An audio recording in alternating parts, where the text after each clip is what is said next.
Yo, last night, Morris, I'm not gonna lie, bro. I told you on the show. No, not the show. I told you last night in the chat.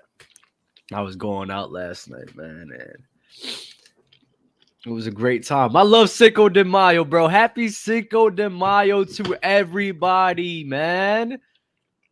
Congratulations, bro. Enjoy y'all days, bro. It's a great time. What a time to be alive. I would like to preference, though. Please be responsible. Don't do too much. Have a good time. Have a good time in a safe manner. I have no idea what Cinco de Mayo is other than the 5th of May. Oh yeah, because you're in London and shit. Indeed. So Cinco de Mayo, right? And you know it's so funny. It's celebrating I think the Mexican Independence Day. And that's the reason. So since we're America right here, we just, celebrate it with them to include everybody. How long's that been a thing? Ever since I've been alive. Is it Independence Day, or was it when Damn, someone said it's not. Yeah, dog, it's not it right now. I don't remember. Cinco de You Mayo, just be celebrating for no reason. Honestly, bro, everybody uses it as an excuse to drink. I'm not even gonna hold you. Like, I was just talking to some girl about it this morning. I was like, yo, bro, I was like, why the hell do people like put so much stock into Cinco de Mayo? They're like, it's just, you didn't even understand. You just wanted to go out and have a reason, right? Yeah. Not even gonna lie. That's valid. It's not Mexican. Mexicans don't even celebrate it, apparently. Dog, you're chatting right now. Wait. We're looking this up now. Why is Cinco de Mayo a thing? Mexicans do celebrate Cinco de Mayo. I'm just saying what AJ said.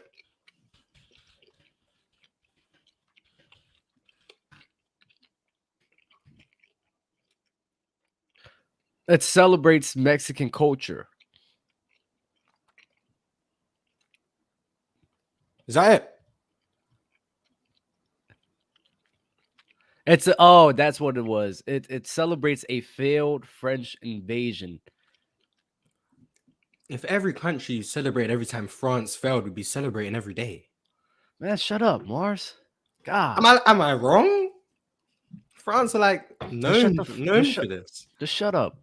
Man. I'm giving you more days to celebrate. If we just celebrate every France failure, I mean, that's 365 days a year.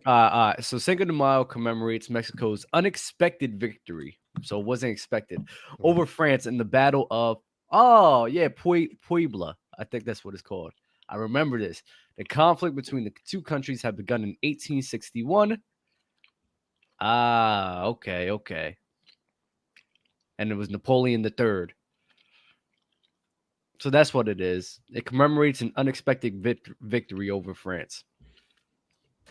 And that's why it's not unexpected now. It was unexpected at the time, maybe.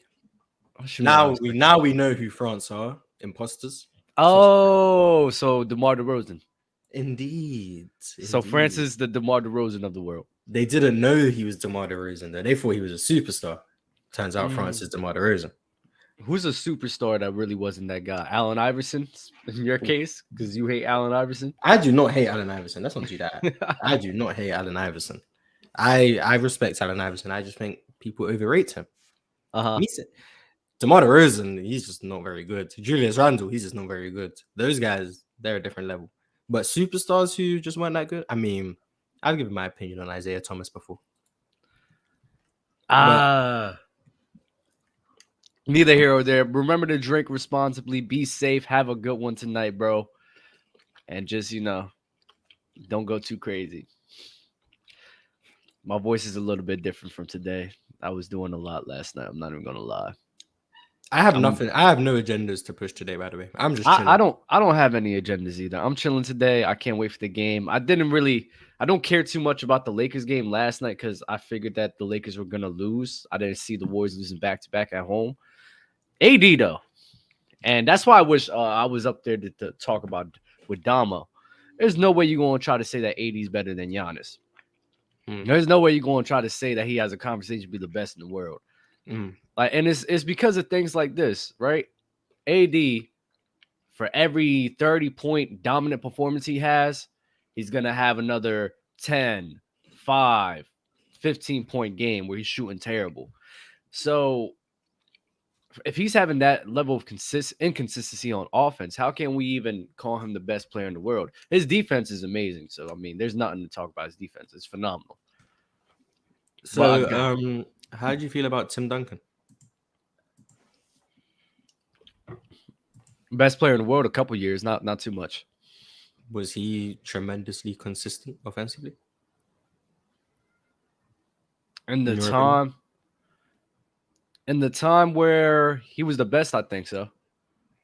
Especially in the postseason. So, like 03, I think he has a conversation to be the best. He was phenomenal. 100%. 04, I think he was pretty good offensively and pretty consistent. But then after 05, then not after me, I mean 05, 06, 07. 05, I'll probably give it to Tim Duncan one more time. I don't remember what he did in that postseason. Yeah, it wasn't particularly consistent offensively in 05.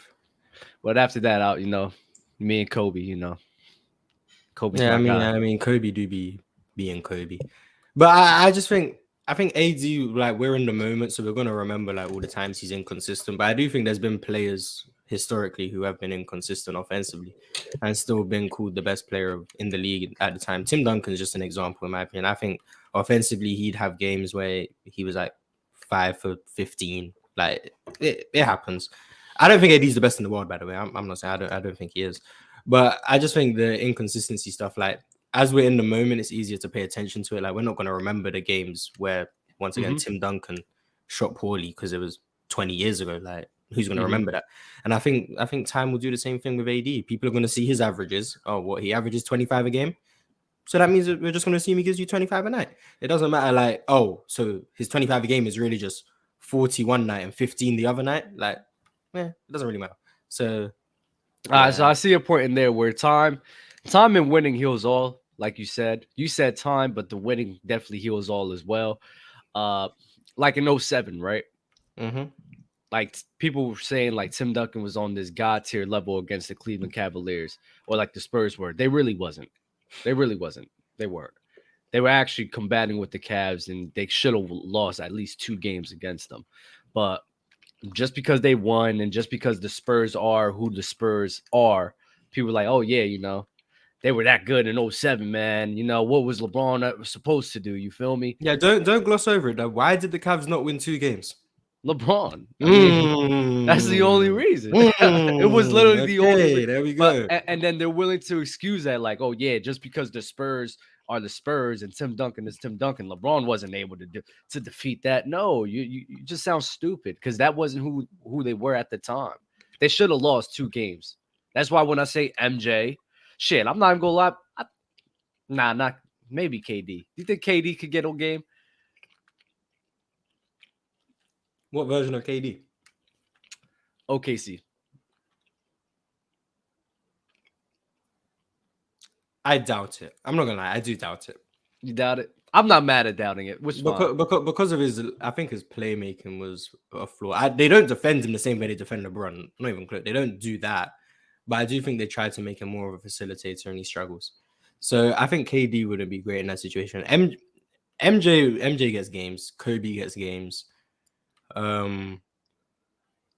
I think a lot of all-time greats get games, and LeBron just wasn't on that level yet, so I don't hold it against him. I'm not in my narrative bag today, so I'm not going to troll LeBron. So I'm not going to hold that against him. But you wasn't trolling. Yeah, I wasn't trolling, but I was making arguments I wouldn't normally make. But I'm not going to hold it against him. But the people who act like he didn't play terribly, you guys are also just chatting. He played bad. Like, you can stop me riding LeBron enough to say he didn't play well in the series. Like, that's fine. But that's a fact. J-Rob showing some love, man. Like the video. Check out J-Rob's channel, bro. He's starting up on YouTube, man. Salute to J-Rob, bro. But let's get some super chats. We got one already from, what the hell? Guns go pee-pee. Guns goes pee-pee. Gun goes pew pew. Amazing job on yesterday's show. Mars, you were roasting those ridiculous LeBron meat riders. Dub getting on board. Could be the GOAT episode for Open Gen. Indeed. Sometimes the LeBron meat riders be getting out of hands, man. Sometimes you just got to put them in their place. That was definitely the Michael Jordan episode of Open Gym. The GOAT. I agree. Mars, I'm giving all of those $20 to you, by the way, because you deserve all of that. Mars was on top tier, and I was just, you know what? Mars, yeah. You know, I'm like Jimmy Butler. You feel me? There's times where I could step in, but there's a lot of times where I'm like, nah, bro. Let's let other people eat right now. And Mars it was a phenomenal day for him, bro. Phenomenal. Alan R, us Mexicans use it as an excuse to get drunk now. No, mainly people who aren't Mexicans use it as an excuse to get drunk. I just say Mexicans, not at all. That's crazy. But let's get right into the swing of things, bro. I'm so tired, bro. I'm not even gonna lie, bars. I'm tired as hell. I am also very tired. I need you guys to come up here with some energy and carry me and Dub. That's what you need to do. Yeah, bro. Because right now, I met the love of my life last night. I'm not even gonna lie, Mars. If it's story time, it's story time. Bro, she Dominican, bro. Oh my god, I love Dominicans. I'm toxic, bro. I love Dominicans, fam. She got a nice rack on her. And I told her, I said, yo, you gotta teach me Spanish, you feel me? Like now she calling me Papi and everything. I'm like, oh, fucking love Spanish women, bro. Oh my god. That gets me horny. Pause. My bad, bro. My bad. Your chat has their questions. I'm just reveling. AD is Mr. Consistently Inconsistent. I'm forecasting all of these LeBron James non-Lakers fans will talk about LeBron needs help. Oh, 100%. LeBron doesn't have enough help. Like always, that's always the excuse. LeBron doesn't have enough help. He has Kyrie Irving, not enough help. He has Kevin Love, not enough help. He has Chris Bosh, not enough help. He has Dwayne Wade, not enough help. It doesn't matter who he has. It's not enough help. So LeBron just needs the Avengers, and then maybe he can win a series. He always got to stack the deck, man. Always. And then even when the deck is stacked, they'll say he doesn't have enough help. But I don't know what more they want. That's a fact, bro. It's ridiculous. Look at this. Hold up. We're going to talk about some of the lies that were told yesterday. Because yesterday, there was an incredibly... Damn, Dub. No. I want hoop talk, Dub. I don't want narrative. I don't want to be I'll bring you later. Hold up. So yesterday, there was an incredibly intelligent individual on the stream. Thank you. Debating who the best player between LeBron and AD. Oh my God! Hold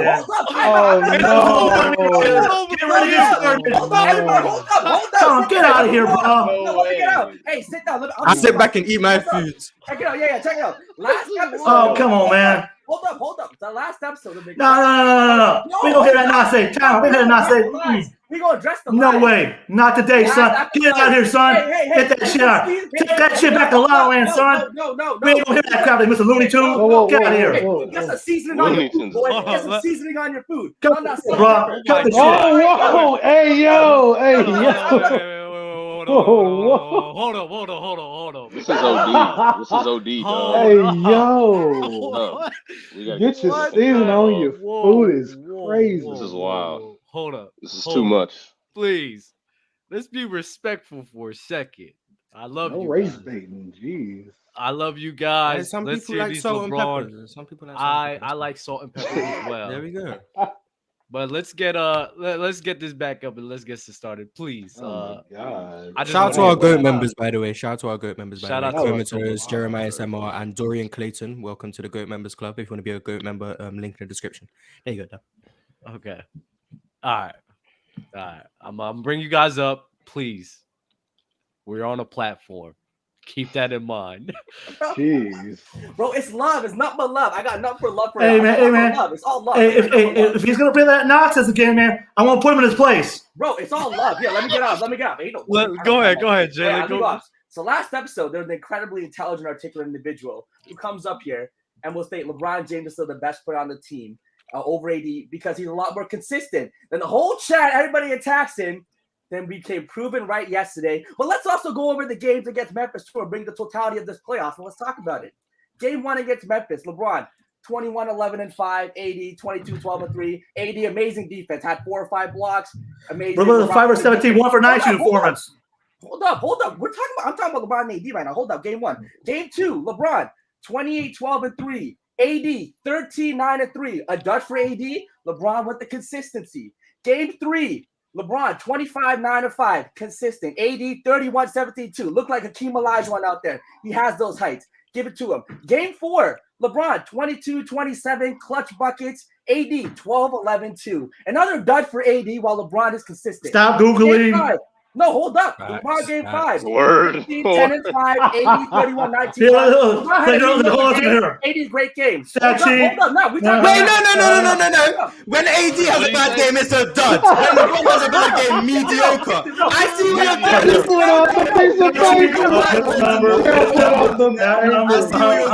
see what you're doing. Okay, 50, 10, and 5, bad game. 50, 10, and 5. AD, great. No, call it a dud. Okay, dud. There you go. Call it a Come on now. dud. Okay. Game 6 blowout. All the Lakers played well. They blew them out. Both their box was 5. Then now we go to this series. Game 1, AD great.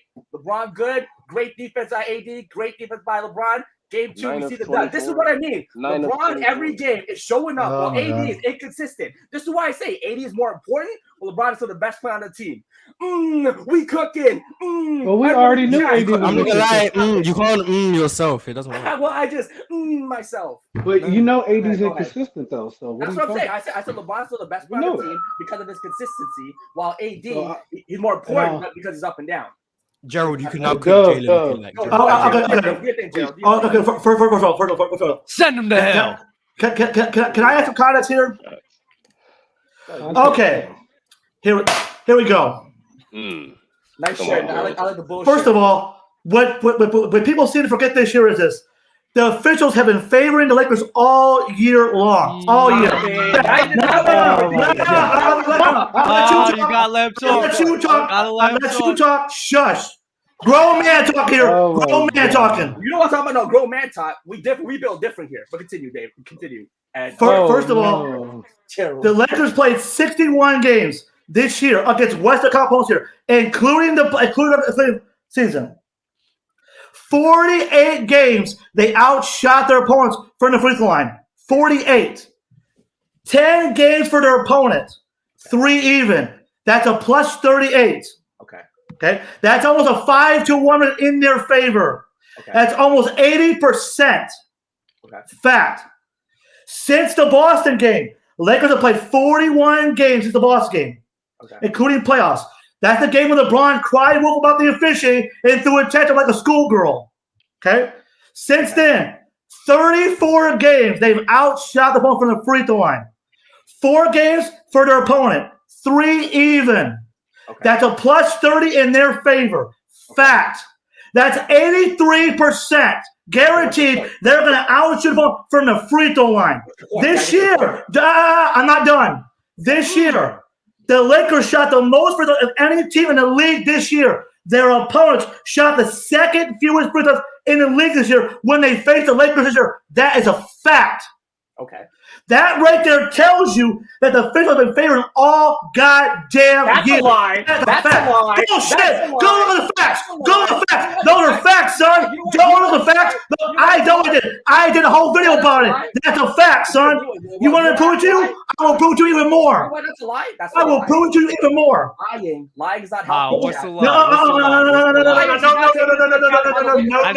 I need to hear what's the lie. Hold on, Joe. The lie is he said all these statistics that are true. Those are all facts, right? Those are all facts. But the context of it is that the Lakers are attacking the rim. When you have guys like LeBron, when you guys have like AD, again, even after a trade, when you got a guy like D'Angelo Russell who's attacking the rim, they're just attacking the rim, so they're gonna get more calls than other teams. Russell. I'm on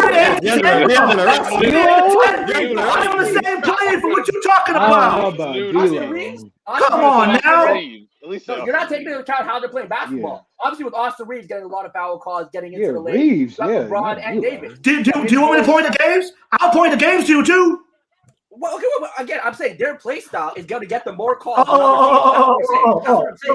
Dispute that? Let me point the games here. The Indiana game, right? Up in Indiana, Lakers shot 31 free throws game. The Pacers shot 6 free throws. The Lakers shot 16 free throws in the fourth quarter. The Pacers shot 0 in the game. They goddamn won, by the way. Fact. Another game this year. Not done. Not done yet. In the Bulls game, the Lakers shot 30 free throws in Chicago. The Bulls shot 13. Fact. In the game, they won. The Dallas game, they shot 28 goddamn free throws that game. Dallas shot 14 in the game. The Lakers won against that. The only win against Dallas all year. The fucking Phoenix game this year, they shot 46 free throws game. The Lakers shot 20. They shot 27 free throws in a goddamn first half to 10. You want to continue? The Utah game, last game of the year. The Utah last year, they shot 21 free throws. The Jazz shot 6. This last game, the Lakers shot 29 goddamn free throws. They shot 6. Check it out. Who is the Jazz? Do you want me to continue? I keep going. The Orlando game. The last time in Orlando. 32 free throws to 17. Fact. Austin Reeves shot more free throws than the whole Orlando team did. Fact. Well, hold on again. You want to keep going? I'll keep doing this all goddamn day. I got that for days, son. No, but check this out. Chicago. I'm cashing my chips in. You ain't cashing. No, you cashing dollar chips. You cashing dollar chips. We do $25,000 chips. It's different. But check it out. Chicago Bulls. DeRozan doing mid-range. They're not attacking the rim like that. Vucevic plays in the perimeter. That's what you say, boys. Obviously, the Lakers are going to get more free throws than the Chicago Bulls because of the way they play and they attack the rim. Then you got the Indiana Pacers. The Pacers aren't scoring in the paint like that. Again, they're going to jump shoot. So again, all you always saying is facts. They're getting more free throws, but you're not taking into account the play style of these different teams and how the Lakers are attacking their opponents. So the Bulls shot. In the game in LA, the Bulls shot 20. The Lakers shot 28 free throws. The Bulls shot 13, and the Bulls were the more aggressive fucking team, and they still favored their ass in that game. Even the game they lost. That's a fact. The Phoenix game won. 35 goddamn free throws. Phoenix shot 5, and the game the Suns won. Fucking fact. You want to keep going? I'll cook your ass all day. That's on Sunday, son. Bunch of wannabe tickets out here. Come on. Wannabe tickets. Y'all ain't cooking none of that. Again, you're doing all these facts with no context how the game is played. So it means nothing. Cook you, stir fry you, deep fry you, saute you. That you want to spit. See the ass? You ain't doing nothing. Nothing. No. Everything you're saying was just. Hey, hold on. Go ahead. Sounds ridiculous. We'll continue. Hold on. Didn't I call it yesterday though? I said the Warriors are gonna blow them out, and people were like, no. I'm like, they were gonna blow them out, and I don't know why. I knew the Warriors were gonna win because I doubt they were gonna lose 2 straight, but they were up 30 at one point. I wasn't expecting that.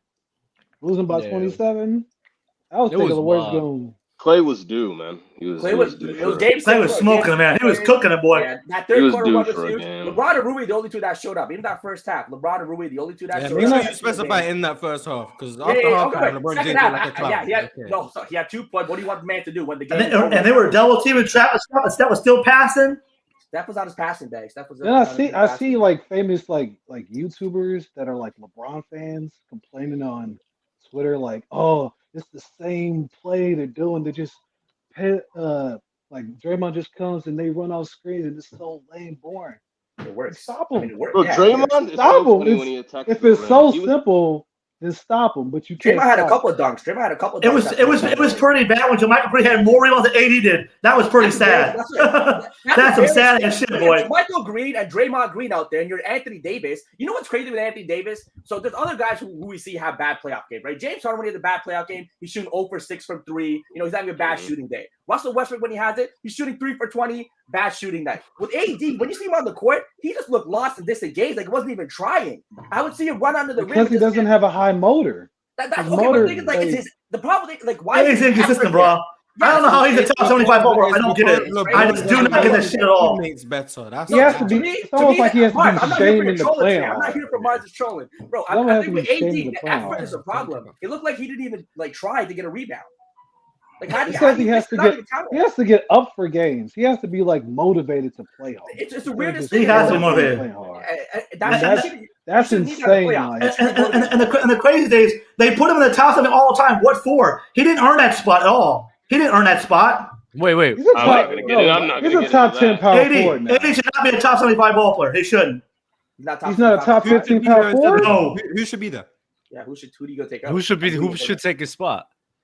In my opinion, let's see here. Tony Parker. Oh, No, hold on. We are going to say Tony Parker better than Anthony Davis. Stop. Come on. Four-time NBA champion and a finals MVP. He beat LeBron James in the finals. He do it in the final in 07, did he not? He did beat LeBron. That's Last time I checked. Hey, Oh, he could. He That's could. facts. He did sweep. But He did sweep Gerald. LeBron James. Anthony Davis. You really think the better basketball Did Tony Parker not beat some of the best point guards in the league in the playoffs? Chris Paul, Jason Kidd, Russell Westbrook, Steve Nash, Yeah, he didn't have Steph Curry even? Steph Curry? Yes, he beat those guys when he was playing on a great team. But do you really think, as individual players, as skills, So what the hell are you there then? better than Anthony Davis? Anthony Davis is still a better basketball But that's player. not what the top He has more 75 downs. is. The top 75 isn't. No, the it's 75 great. I mean, depends on your criteria. Wait, Tony Like Parker it. didn't make the top 75 list? Neither did Nah. There's only Tim Duncan from that first. Fucking crazy, And I dude. guess Yeah, David Tim Robinson Duncan. coming, but- Tim Duncan, Kawhi, and that's David Robinson. wild. That is crazy, man. But That do you is think wild. he's a I top don't know 15 power forward of all time or no?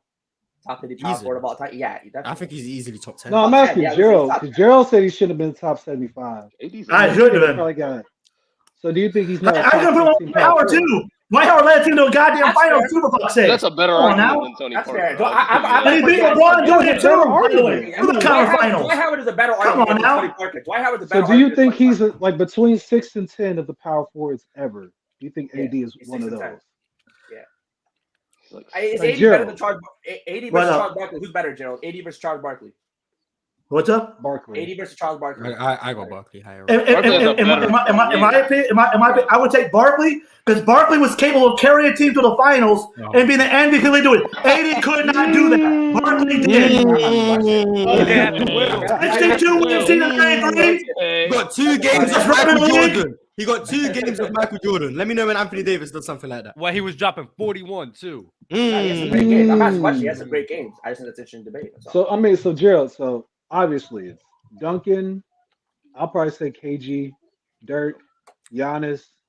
If I was putting power forward or 80, Barkley, Duncan, hold on, Barkley, Dirty Malone, Barkley, Malone. and then you got everybody else. After I 5. don't want to Giannis. talk about. Can we not KG. talk about Malone anymore? Bob Pettit. I'm with Mars. I don't want to talk about Mars.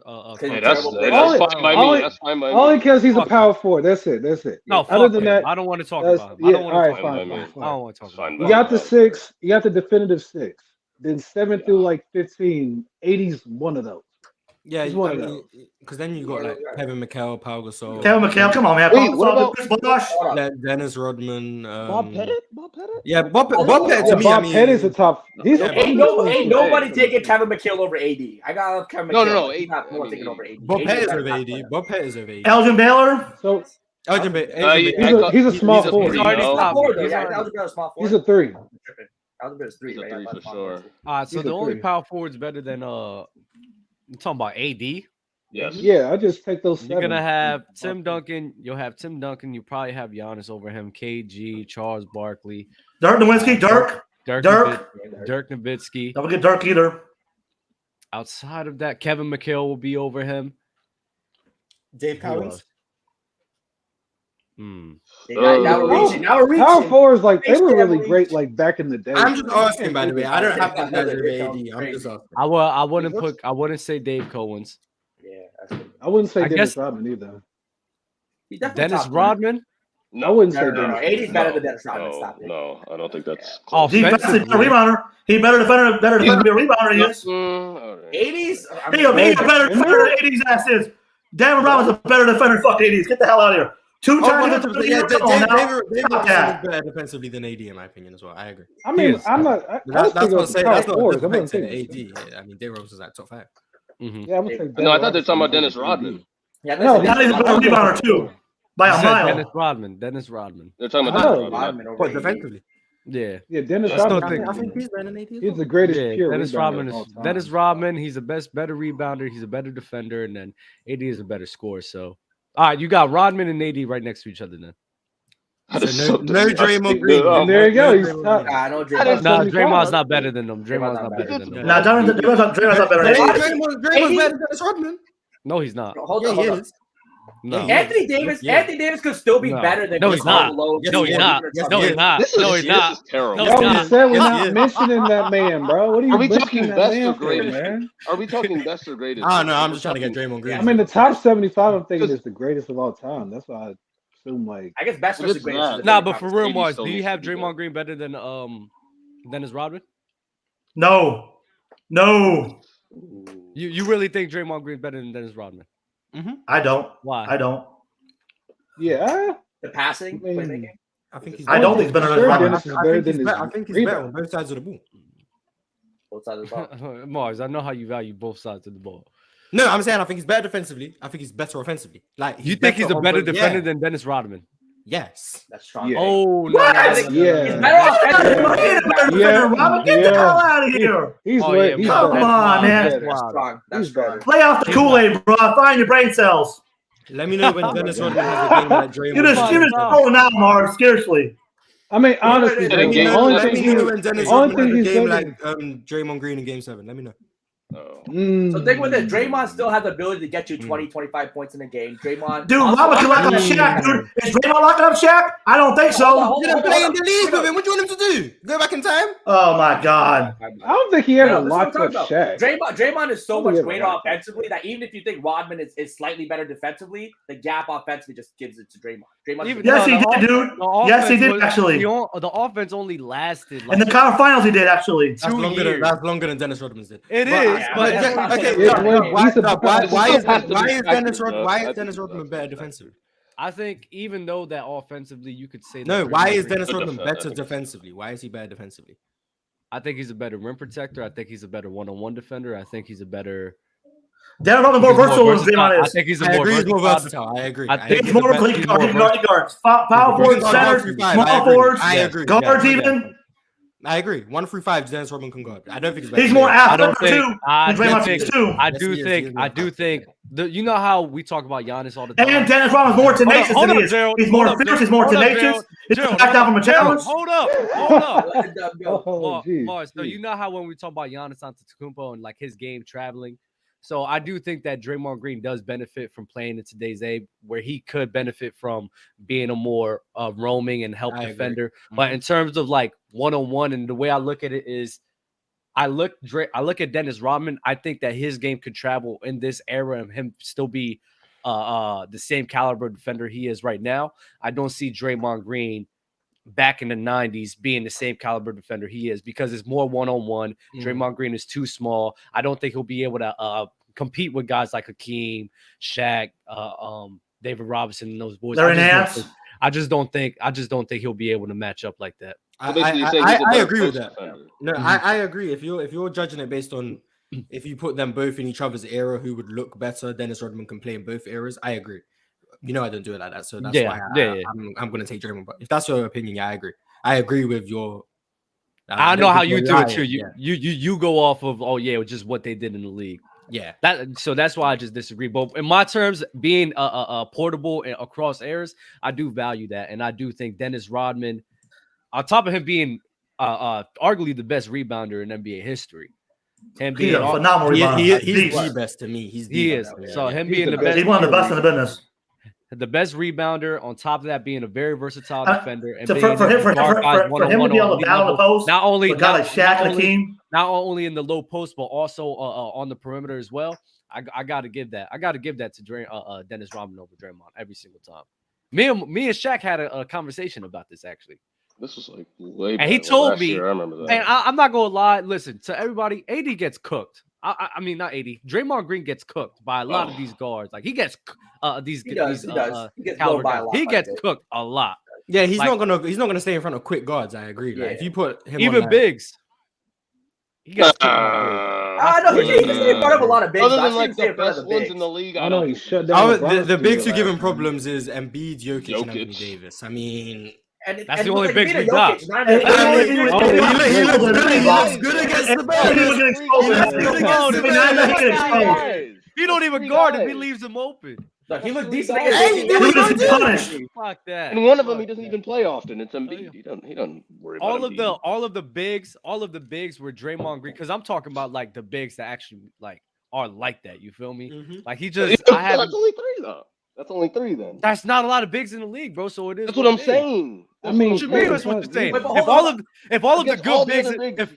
if all of the good Wait, bigs what? are cooking him in the league, he not even like doing But they're that cooking. much of a good But job. they're cooking everyone. No, though. but I at also- least Dennis Rodman at least had times where he sit here and slowed them No, down. he's He a made it- better And plus- post defender. And plus, wherever Dennis Rodman went to, he won. He won wherever he went to. The Bulls, the Spurs, the Pistons.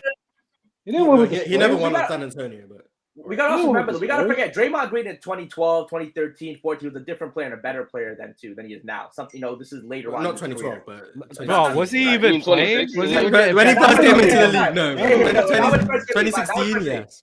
2014, 2015. Yeah, there was a time period, I want to say 4 or 5 year stretch where I thought the defense was great. He could still shoot the ball at a respectable clip. The playmaking offensively, it was all there, right? So Now, Okay, Mark. Dub, can I ask you this? Mhm. 2016 Draymond I was versus just whatever about to year say of that. Dennis Rodman you want to pick. Yeah, and you know Who's what, better? Mars? And I was just about to say that's crazy how we on it. I was gonna say Draymond's a if problem in the Draymond- system, bro. if He's just a Draymond problem in the Green- system. That's what he is.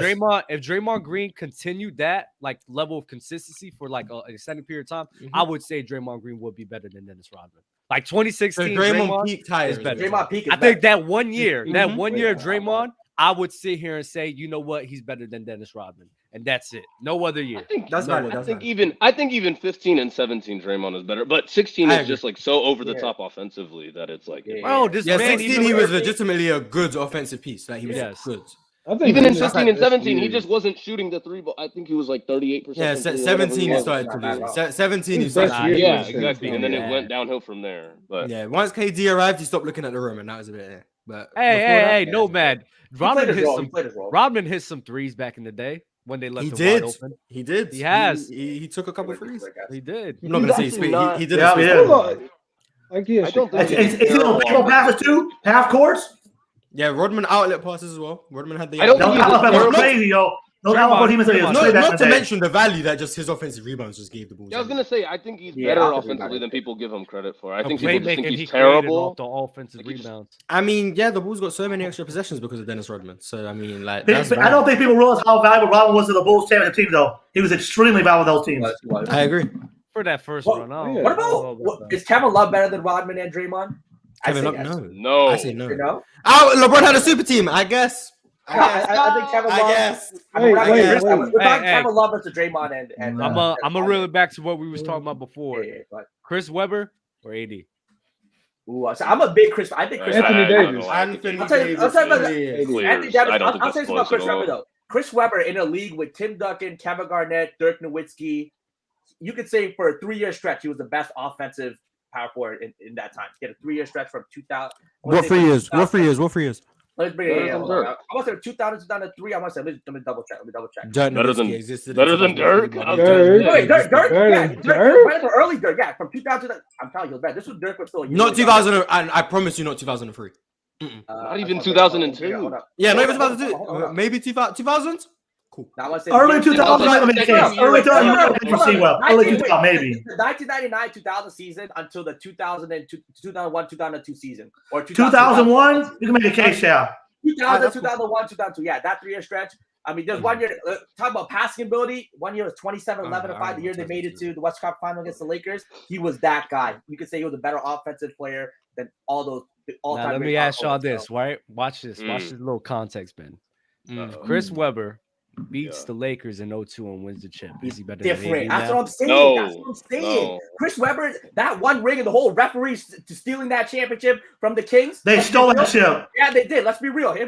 Chris Webber's They legacy- stole it too. The previous year, 2004 too. The previous year in the conference final, Chris 2000. Webber's legacy with that ring, we talk about it way different. We might have him over Dirk as a peak. You For said the real, if he refs? wins that ring, we might have him over Dirk. Oh, legacy wise, Yeah. shoot, If maybe. Webber wins that ring, Legacy-wise, he's over shoot. Dirk and KG. And But- KG. yep. Yeah, KG, But- but Oh KG my KG God. defends- But you know the final they don't talk about though is they don't talk about Game 7 in 2000. West the conference finals, fourth quarter. Go watch that game with Portland, LA. They stole that game from Portland too. Damn. Yeah. Hey, fellas, I'm gonna rotate. Yeah, Portland was trash. I'm gonna rotate the guests, man. But doubt. salute to you guys, bro. Y'all I be love easy, y'all. bro. All right, bet. Love you Peace too, out, bro. Peace out, Mars. Hearts. Yeah. I like hearts, man. Spread the love. Oi. Let's get these guys up out of here. We got some super chats to read off. It's nice and chill, open gym. You know, you can't do a banger every episode. You feel me? It's been nice. Donovan Samuel, salute to him, bro. One of our biggest super chatters. At a certain point, when is LeBron gonna uplift his co-star like Kobe did for Gasol? Questionable leadership. Lakers in 6. That's the question I'm asking. We say LeBron's such a great leader, but all of a sudden, when he gets all these great players, they seem to just regress. Where's the leadership? Like, genuine question. Like, you can say that's narrative Mars or whatever you want to call it. Where is the leadership you guys are referring to? Because I'm not sure. I think he's an overrated leader. I'm not even gonna lie. Like, I hate his leadership. I'm not even gonna hold you. I think he's willing to throw his guys under the bus. I think he's willing to allow his guys to be put in the burner. Especially what happened in 2019, how he just flipped on everybody throughout that season. That's when I started questioning this leadership of LeBron James. Even then, people would talk about, oh yeah, his leadership is so God tier. Let's be real. He wasn't the leader in Miami. He was one of the leaders. But that organization, it was Pat Riley, Dwayne Wade, and then LeBron. Cavs, I'm not going to hold y'all. I'm going to get nasty. But how you going to be a leader if somebody's screwing your mom? Like, that's... I'm sorry. I have to ask that. So it's like, come on, bro. Like, are we serious? That's the reason why he didn't want to be on Cleveland no more. Because of that. They ain't respect him like that. Who would screw Michael Jordan's mom?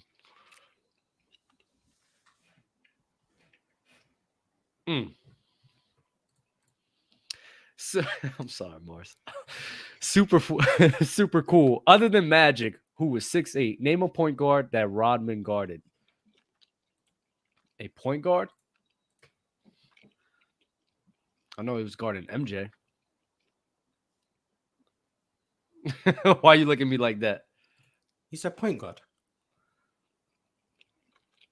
I don't remember. Do you know, Mars? I've seen him guard Mark Price in stretches, but I don't think he was like primary defender or anything. But I've seen him. Yeah.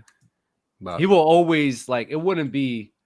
Yeah, I don't know. I don't remember a guy where that was his main assignment for a point guard. I've seen Draymond Green get the main assignment on Chris Paul. Chris Paul's washed, but Chris Paul. Nah, fuck that. Not Chris Paul. Not doing Chris Paul with you, bro. I have to look into that.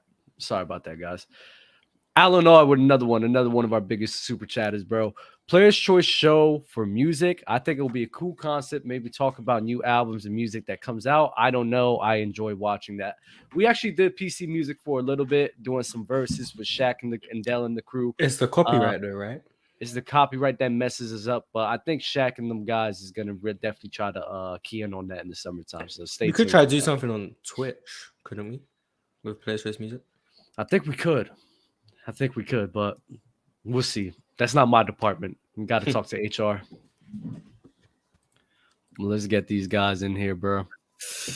What's happening? First of all, Dub, that was nasty, bro. You had to get that off, didn't you? Right? You just had to get that off. You're a nasty guy, bro. Why you gotta bring his moms into it? You gotta talk about the guy's mom. How you a leader if somebody's screwing your mom? Bro, come on, man. It's a crazy take. I'm dead ass. I'm not even gonna lie. I'm dead ass. All right, so I'm gonna say this. I think that's the biggest form of disrespect. that is though. Wow. You can't be a leader if people don't respect you. Nah, that's wild. You can't. That's You wild. can't. No, I listen. I don't think LeBron is this upper echelon leader that everybody has about. And I agree with you. I think there's a lot of times where his body language was very poor on the court, off the court. Sometimes he didn't want to, like, even when he answered media, stuff like that. Like the way that we chastising Giannis for those responses. LeBron used to hit people with them same ass bullshit responses. LeBron used to cry when he got asked about rings before 2012. Go watch his interviews when they asked him about being an NBA champion. He used to cry. Yo, can y'all hear me? But what I will say is that he does empower. He does empower a lot of the guys that are like mid tier, like Boobie Gibson, like, you know what I'm saying, like Mario Chalmers, like those guys. Boobie empowered him, bro. Huh? You said that he did it. The way Boobie Gibson saved him in that game 6. Exactly, bro. Boobie empowered him, bro. Chill out, man. Look at a young LeBron, man. Yo, I hate that. Yo, first of all, Coach Bud, you're in here, buddy. You're in here, buddy. Agreed. Oh my God. Yep, Coach Bud, you're in here. Back him up, Missoula, you're in here, buddy. Oh, You're in damn. here too.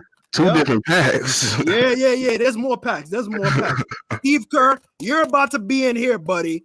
But Darvin Ham, Steve Kerr. Now yeah, you going too he's far, about to. Wait, I have to wait till the end of the summer.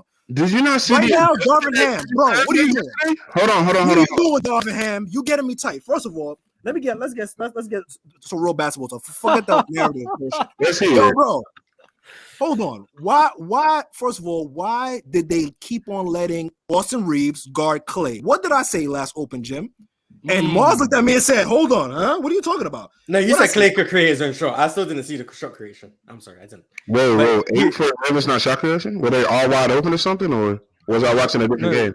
Shot creation is putting the ball on the ground and going to create a shot. Is it? Okay, in every shot Yes, that that's Clay- what shot creation is. No, because Melo doesn't Every put shot that Clay takes are tough shots. All of them are created shots. No, that's not. Wait, so shot creation to you is you can just get the ball on the wing, coming off a down screen, shoot, and that's shot creation to you guys. No. But if you shot creation to you, it has to be a tween or something like that. No, because you can just jab step 16 times, you still created your shot. But Klay Thompson's not doing that. How is that? No, Right. so what Clay's I mean, not shot creating. I'm sorry, he's not. no, listen, I didn't to the way I didn't say shot create to the fullest degree, but he's able to get those shots, those fading shots, those Yes. you know what I mean? Like Yeah. he was able to All get of those shots, every shots that Clay take are tough shots that you think aren't going in. Like all shot creating shots. He's not just. I mean, they do that off the inbound. He was getting some wide open joints. I don't know. He was getting some wide open joints, but that's due to the fact that Reeves, in my opinion, he's not experienced enough yet to play with a guy that's consistently off ball like that. You know, I thought he was him. I thought he was better than Poole. He is better than Poole. I mean, Jordan Poole ain't stopping no one. So yeah, what are we talking about? Jordan Poole ain't stopping nobody, bro. He has a better overall everything. I thought it was. Dino was walking him down to the paint. What are we talking about here? Dino was Let's talk the game though. I don't see all the same Lakers fans. Your mic is terrible, by the way. Jesus Christ, your mic. What is it? It's dumb close, gang. It's dumb close. It just back that up, yeah, you need to move back from your mic. Yeah, for real. Dumb. But y'all hear me? Yeah, that's better. There we go. Yeah, but the shots that Austin Reeves was giving up was more so just him being over aggressive, over biting in certain situations, not understanding that Clay has different shot pockets. He has a high point shot. You know what I mean? Like there's just in his the triple threat stance, he was getting manipulated by triple threat stance moves. I'm like, yo, Reeves, just relax, be cool. But that's to me as just him being antsy. Same thing like Vandal. Like sometimes they will overshoot the gaps. Same thing like Dennis Schroeder. Now to me, what I would do is I take Vandy off Steph and I put Dennis on him. I would rather Dennis Schroeder on him because I think Dennis Schroeder has a little bit more IQ and he's not a little bit more antsy. Now you give Vandal a little bit more break, not chasing around, and now you make him a little bit more effective in the dunker's role. You give him more cuts. Leaving Vandal as a 3-ball shooter is the fucking dumbest shit I ever seen Darvin Ham do. I don't understand why is he doing that shit. That shit is blowing my shit. Bro, put him in a dunker spot. At least he can be effective. Somebody can throw him a lob. Lowe can throw him a lob. Reeves can throw him a lob. Like, put him in effective spots. You see what they do with Gary Payton. Treat him like Gary Payton, bro. I don't understand. He's a taller Gary Payton. I'm lost in the shit. I don't think it's any adjustments that they can make, bro. It's still going to be Warriors in 6. You know what I'm saying? It's just going to be like that regardless, bro. And I don't see the same Lakers fans in here going crazy, talking about how good they are, talking about how good AD did exactly what I said he would, bro. He is the most inconsistent player, superstar of all time, bro. The most, and he did the same thing against Memphis. Game 1, he's amazing. Game 2, he's dog shit. Game 3, he's amazing. Game 4, he's completely dog shit. You know, Cat is still in the league, right? You know, Cat's still in the league. Nah, he's just consistently mids. True, but he's not a superstar, though. I don't think Cat's a superstar. He was. Remember, they was pushing him to be one, and he completely got the first 2-3 years. He definitely disappointed all of those analysts who said that he would be as good as he was going to be. Because remember, they'll say, "Who would you start a franchise with?" AD. Oh, that was a real conversation for 2 to 3 years, and then it just went downhill. It was over with. Dub, I have a question for you. LeBron finally showed up. Yeah, no, he didn't. LeBron's a fraud. Dub, was Steve Nash not a leader? Oof. You're muted. You're muted, Dub. Good question. Was Steve Nash not a leader? Because we know what Jason Richardson was doing with his wife. So, like, was he not a leader? Let's go, boys! Yeah. We know. So was he not leading those Phoenix teams? Because we know that kid came out with some melanin. So, like, this is crazy. Man. Was Steve Nash not leading? I don't even think I want to be a part of Maury. We find out is Steve Nash. I don't really think so. I don't think people looked at Steve Nash. He got Jason Richardson traded out of there. Like, I don't think people looked at Steve Nash as a leader though. Like, I don't think he was like this leader. He was the best player on the team, but he wasn't like the leader. Okay. So Steve Nash not leader. Okay, hey, why you do LeBron like that in 2019? Whoa. Huh? Was that? Yeah, LeBron wasn't leading. LeBron was an asshole. He got a young team and gave up on them and then sold them out. They were the 4 seed. They were the 4 seed before he got hurt. Stop with this 4 seed thing. They were 2 games above 10. Stop it. It was bad. Please stop it. They were 2 games above 10. It was bad, bro. They were 20 and 14. The 10 seed was 18 and 16. Please stop saying they were the 4 seed. It's like saying the team was the 4 seed this year. It doesn't mean anything. They were that close. They were 2 games above 10. Please stop pushing that dumb narrative. No, you're right. All they had to do was on a 2-game losing streak, and they were the 11th seed. It doesn't. Let's not jacking narratives today. Yes, go. I'm not doing that because I keep hearing that every day. I hear about 2019 LeBron. They were the 4 seed. They were the 4 seed. The 10 seeds was 18 and 16. I like this. I like this, Mars. I like this, Mars. I like this. I like this, Mars. So you just got sent to the gulag. That was. Bro, you didn't even have to do that, man's like that, bro. He trying to be like, no, because LeBron's a fraud. I'm not hearing it with this LeBron 4 seed. No, the team was mid. They were mid with LeBron. They were mid without LeBron. Are we gonna get a rebuttal or anything? No, because I could. Listen. I don't think. Let's go back to the game. Even though they didn't make the playoffs, I'm still trading the full team. I'm still selling everyone out. BI gone. I'm still getting AD the next year. Leadership. Exactly. Whether or not they do good or not. Imagine if they still had them right now, though. Yeah, that was a bozo move. You could have had AD and Brandon Ingram wasn't going to become the player he was with LeBron James on his team. Yeah, because he's a bad leader. That's my point. It's the same thing with Mikal Bridges. That's one thing. That's so true. He does not maximize if a player's already on their way trajectory. He's not going to. He did not maximize Kyrie. Everybody keeps saying Kyrie was raw before him, and his play style did not change. Now his shot selection definitely changed. That's what I would say, but that's just development of IQ as a player. You know what I mean? Like you could just be in a position and you just learn by yourself through experience. And you're playing next to LeBron James too. Is like just him being there makes it easier for you. Yeah, right. That's exactly. It's not really him just being this leader to make him play at a higher level. Right. No, like LeBron. I'll put it like this: LeBron's teammates has done more for LeBron James than LeBron has done for his. Agreed, 100%. Fact. Damn, Michael Jordan cannot relate. The only person I would say that but Damon Jones. That's the only person I would say. Damon Jones. He saved his James Jones. He did a lot for James Jones. No, Damon Jones. You don't forget Damon Jones. Yeah. You're saying about Damon Jones. I'm talking about James Jones. Oh yeah, true. He's done a lot for James Jones, 100%. Now let's talk about Ray Allen did for him. Now let's talk about Ray Allen. No, it's not even just about that. Like people gotta understand, LeBron surrounds himself around like people that benefits his game solely. Agreed. Like he gets shooters. He makes. He was the main guy. We're pushing for his fours to stretch the floor like that for him. Kevin Love and Chris Bosh. He needs elite spacing to operate. That's just what he does. He surrounds himself around good pieces. Michael Jordan can't relate. He's not dumb. He's not stupid. He's not going to surround himself around guys that he needs to build up. Don't give me this logic of, oh yeah, he does so much for his teammates. No, his teammates has done more for him. Agreed. Simple. It's simple. Now the IQ to recognize talent and how you're going to be able to mold with them and stuff like that. That's amazing. Yeah, that's amazing. You got what I'm saying? But there's a lot of duds. There's a lot of duds that Russell Westbrook. Yeah, Russell Westbrook. Why couldn't he make that shit work out? Why couldn't he make that shit work out? But then he goes to the Clippers and shows out. I'm not trying to say LeBron is like Michael Jordan type leadership, like that type of leader. But Jimmy Butler's a better leader. Yeah, Michael Jordan is a better leader. No, Jimmy Butler's a better leader. Yo, this is getting I stand behind that. I can stand behind that. Low key, I can stand talk behind that shit, dub. Yeah, Talk you're that right. shit. Talk Jimmy's that- a better I can leader. stand behind that, Jimmy's a better leader. You also got to He's see a the way better leader. the way his teammate. I'm a Heat fan, so you see the way Jimmy Butler I teammates. mean, he's a better leader in Miami, but before they wasn't allowing him to lead. Like 76ers are not allowing Yeah, him. because they're soft. Yeah, there was Yeah. definitely Bozos. soft shit. The Soft only shit. the person that was getting in line with it was Joel Embiid, and Joel that was it. Embiid. And JJ Redick. As soon as And Ben- Jimmy Ben- got that Ben contract in wanted him out of there. Miami, who was the first person that started talking about it? Joel. He was upset, bro. Yeah, He bro. was tight about it. And now we got bum ass Tobias. Well, I'm not. Let me slow down because I still got He's not sixes bum. and six. Let me slow down. Let me slow Facts. down. Oh, 2014 Sixes Spurs. and sixes and Yeah, fives. sixes and six. The for sure. 2014 Spurs. Oh man. Yo, hey, listen. Okay, hold on. Hold on, Doug. So let's talk about it. No, I'm not talking So- about it. We're not. I don't want to talk about the 2014 Spurs. No. I'm just talking No, about. Dub, talk about last game. let's talk about this super chat. Let's talk about this super chat. That's what we need to talk about.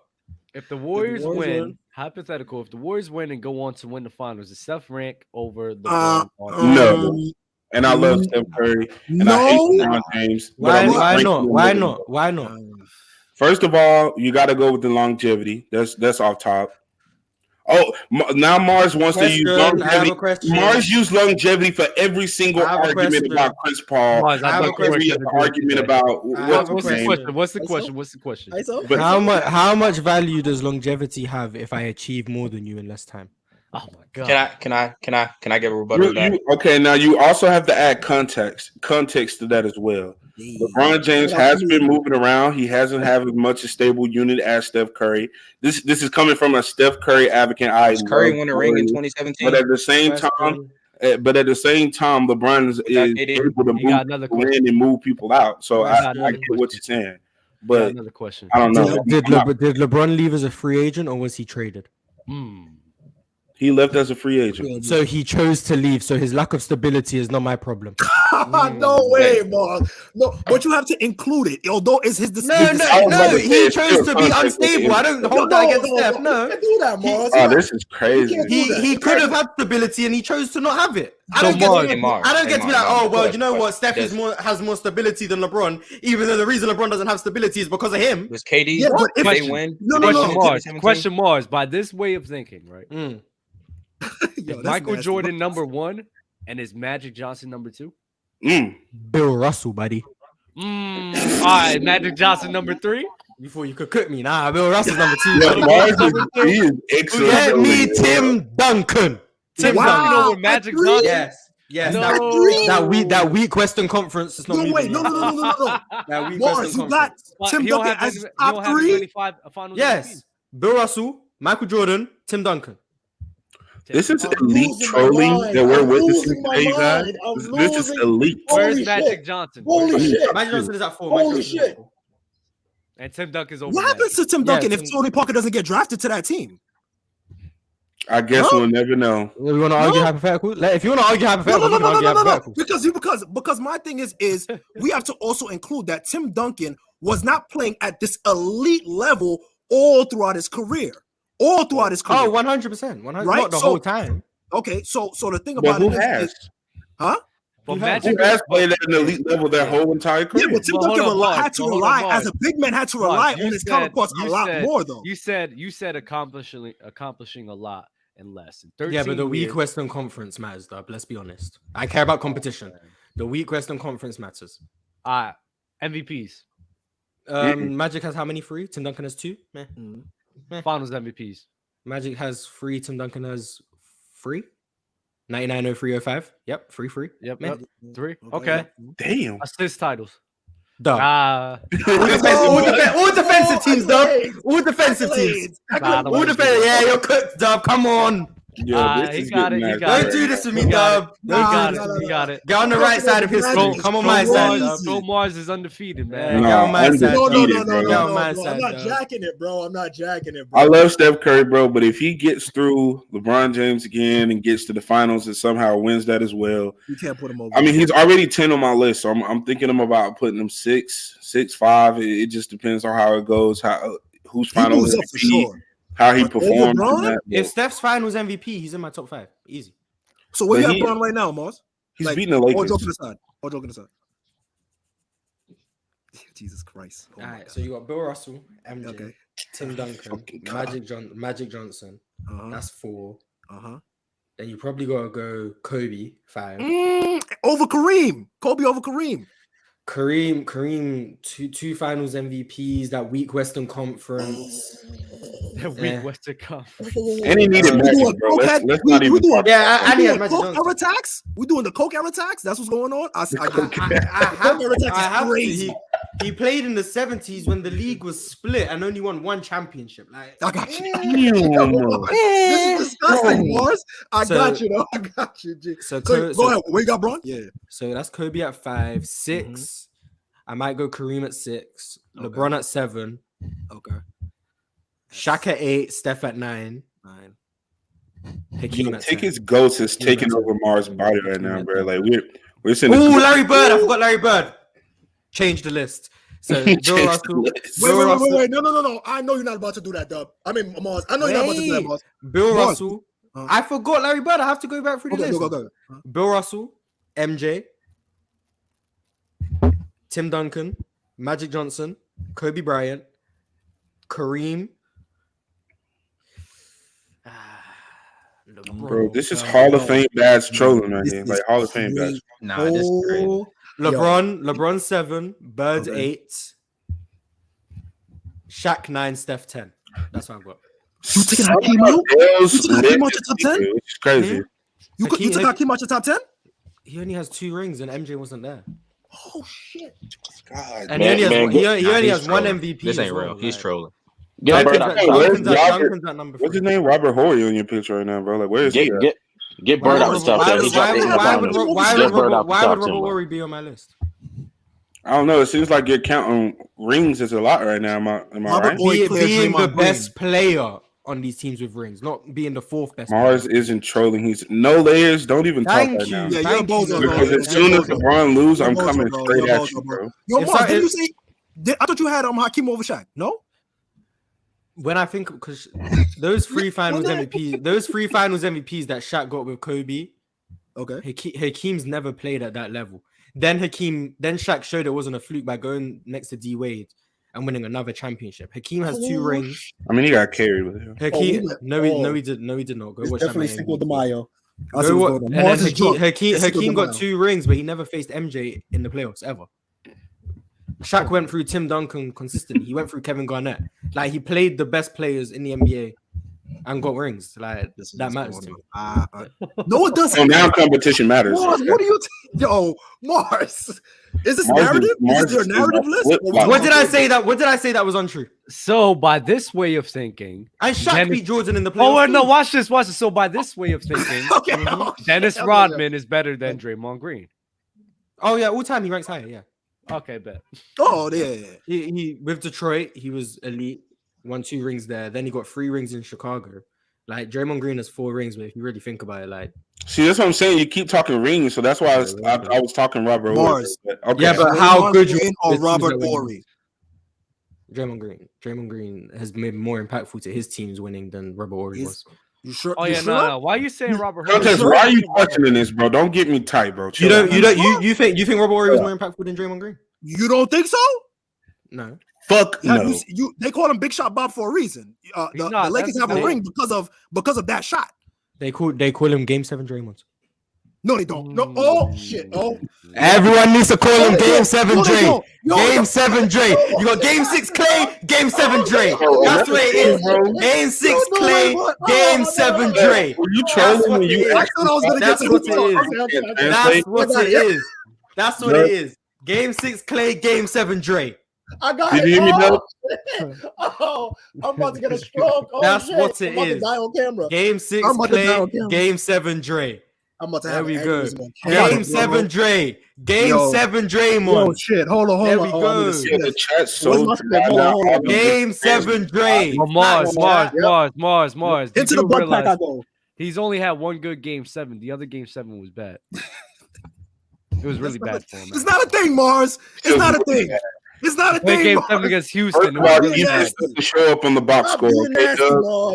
Stop being to show up on the box. Game 7 Dre. He impacted the game in multiple ways. Jonathan Mars is drunk. Dub is up here saying that Draymond Green can't translate, and that's just a lie, bro. And the whole point that he was using, he was like, Draymond's too small. I don't see him doing anything against Hakeem and Shaq. Who could, Dub? Who could? You said what? You said that Draymond is too small. His game couldn't translate. I don't see him doing anything against Hakeem and Shaq and I didn't even say that, bro. Oh my God! Do you really want me to pull it up right now, Dub? All I said, Jubak, it's like you listen to what you want to listen to. Bro. Okay, hold on. Let me get the. I just don't think, drunk, bro. Bro, he literally said Draymond Green is too small. I do think he said that. I did. I'm saying with Draymond Green in the 90s, I just don't think he'll be doing as good of a job as. And what did you say after that? You said he's too small. I said Draymond Green. I said he's too small. I don't see him doing anything against guys like Hakeem and Shaq and David Robinson. He's not. He's not. Who could? He's not. Who could? Dennis Rodman could do a better job. Glenn Robinson is killing Draymond Green in the post. That someone could actually Glenn Robinson is killing Draymond Green. I know, like you don't make sense. Rasheed Wallace is killing him in the post. Bro, Chris like Webber is killing him in the post. How many rings do any of those guys? That's what I hate. That's what I hate about. That's what I hate about people, bro. Because y'all try to be like, just because nobody can do it, we're just gonna act as if it doesn't matter that they can't at least do a good job on these. Because those are terrible. Stop. If Draymond Green is matching up, against those guys compared to Dennis Rodman, it is going to be far worse. It's about how much you can challenge these guys, how much you can make them work, how much they're going to fight for their buckets. They're going to fight barbecue chicken now. And that's a better breakdown than saying that he wouldn't be able to do anything. Well, if you had a brain, you will understand what I'm talking about. No. You will understand what I mean by that. No. You will understand cooking right now. You should have to spell it out for you, bro. It's not that hard to figure it out. Bro. Off the words that you said. And again, it's called thought. It's called comprehension skills, bro. It's called thought and thinking. And when you actually think about something, okay, I see what he's talking about. No. Using someone else would be perfect, but using the best centers in the 90s to say he couldn't do anything. I just gave you more people. Chris Webber is dogging him. Rasheed Wallace is dogging him. That's a fact. He's dogging. Glenn Robinson is dogging him. That's a lie. What? Are you crazy? You never watched Glenn Robinson, so you can't say nothing. I watch a prime Draymond Green, though. You never seen him, bro. Prime Draymond Green, though. This is crazy. Just because his one-on-one defense and the changes in the 90s doesn't mean a damn thing, bro. Draymond is locking up over every era. Juwan Howard is giving him work. In the 90s.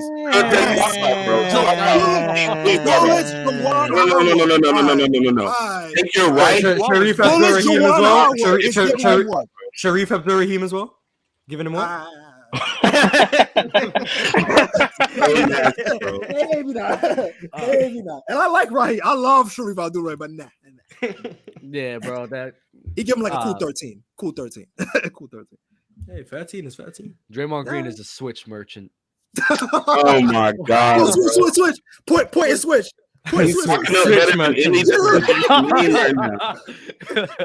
Hey, y'all be easy though, bro. Y'all be safe, bro. Salute, man. 6 and 6. Warriors and 6. Knicks and 7 to the Eastern Conference Finals. Lakers and 6, bro. Peace. Listen to you guys, man. Somebody says so is Bam. Bam's a better one-on-one defender than Draymond, though. Is he? I think so. In terms of guarding guards, I'm not gonna lie. If he's guarding like Joel and them boys, he's not. He's barbecue chicken. But he can guard Giannis though. Yeah, but that's because the way Giannis because he's trash attacks. Yeah, he's attacking from the perimeter. He's not on the low. Like if he's matching up against a guy who's attacking through the low post, he's cooked because he's not strong enough to be dealing with that. And Giannis don't have a post game, so he's chilling. Yeah, so Bam Adebayo matches perfectly against him. Yeah, because the one thing Bam struggles with is when Giannis does this, and then Bam has his hands up. He's like, "Fuck, I can't foul this guy. I just got to keep backing up." Or when Giannis just elbows him and gets called for and Bam every single time. Yeah. I get so mad, bro. Eleanor with another one, bro. MJ's mom isn't as hot as LeBron's. These are facts. But if she was, I highly doubt anybody would test those waters. Donovan, shot creation isn't coming off of screens. Exactly that. Who's watching shot creation highlights and looking at someone coming off a down screen? Like you're not. You're watching Hezzy tween. That's what you're looking for. You're not looking for shot creation of. Oh, Reggie Miller shot creating now. Like, come on, man. No, he's not. Let's sir. Dub, how you a mom if you do that to your son LeBron? Oh, that's crazy. I do find that crazy. Actually, I do agree with what you just said. That's messed up. Like Larsa Pippen, I question her parenting skills 100%. Drink more water. Whose floor is lower, AD or Tatum's? Jason Tatum. Mars roasting like potatoes. That's what I do, man. That's what I do. Vamp, shout out to Vamp, bro. Mars is just a chatting merchant. No one can come up and tell me why I'm wrong, but they want to say I'm just chatting. It's crazy. These are facts, not fiction. Let's get some of these guys up here, bro. What's up, fellas? Hello. How are y'all? All right, hold on. Before anything, let's just get this out the way. The NBA script leaked. It's Celtics Lakers finals, guys. Just hope everyone knows that. Lakers okay? Hey, I'm with you. Yep. That's what the league wants to see. That's what everybody wants to see. Okay. It's all right. Philly and Phoenix. I don't know why people acting like it's anything different. Oh my goodness, that is an ugly finals. So why Mars? I need to talk to you. What exactly makes Draymond Green much better offensively than Dennis Rodman? Oh, do you remember when Draymond Green could shoot? Yeah. 2016. Yeah, do you remember that?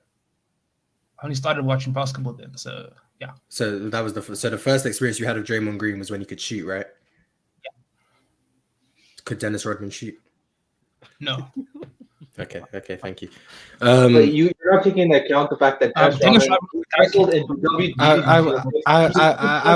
wasn't finished. I wasn't finished. Okay. How many assists per game does Dennis Rodman average? 3? Like 3 or not? Like 2? 2 or 3? Whatever it is. How much does Draymond Green average? Like something like that. Yeah, it's probably like 2. How many does Draymond Green average? Sure. A lot more, right? A lot more. Yeah. So Draymond Green can shoot better, can pass better, play makes better, shoot scores better as well. So offensively, like what's Dennis Rodman doing? Catching missed shots? Meh. There we go. You're welcome. I just explained it for you. Oh man, does anybody have any say about that? I'm not combating Mars today, so y'all gotta show up with some type of heat. Some people in the chat say that Troll Mars is ruining the show. That's crazy. If you want real hoop talk, just tune into the Hoop Talk podcast on my channel tomorrow after the next heat game. I there you go. see what he's doing. That is actually elite marketing. If you want real hoop talk, tune in to the Hoop Talk podcast on my channel tomorrow after the Knicks and Heat game. If that's what you really want, because Players' Choice ain't the place for real hoop talk. You listen to Ticket and get entertained, but when I do, it's a problem. You don't want hoop talk on this platform. You don't want it. You want people to spew narratives and entertain you. But when I do it, it's I want hoop talk. So I'm going to give you the hoop talk on my channel, where you can have to come to my channel to watch me actually talk about basketball. Here, you don't get that no more. I'm sorry, you don't. You get Players' Choice Mars. Players' Choice Mars and Real Hoop Talk Mars, 2 different people. That's what you get. Oh my god. I think we created a monster. That's what you get. I'm giving the people what Narrative they wanted. Narrative Mars. There you Narrative go. Yeah, Mars. address me as my name. Narrative Mars. There we go. That's my name. My Narrative Mars.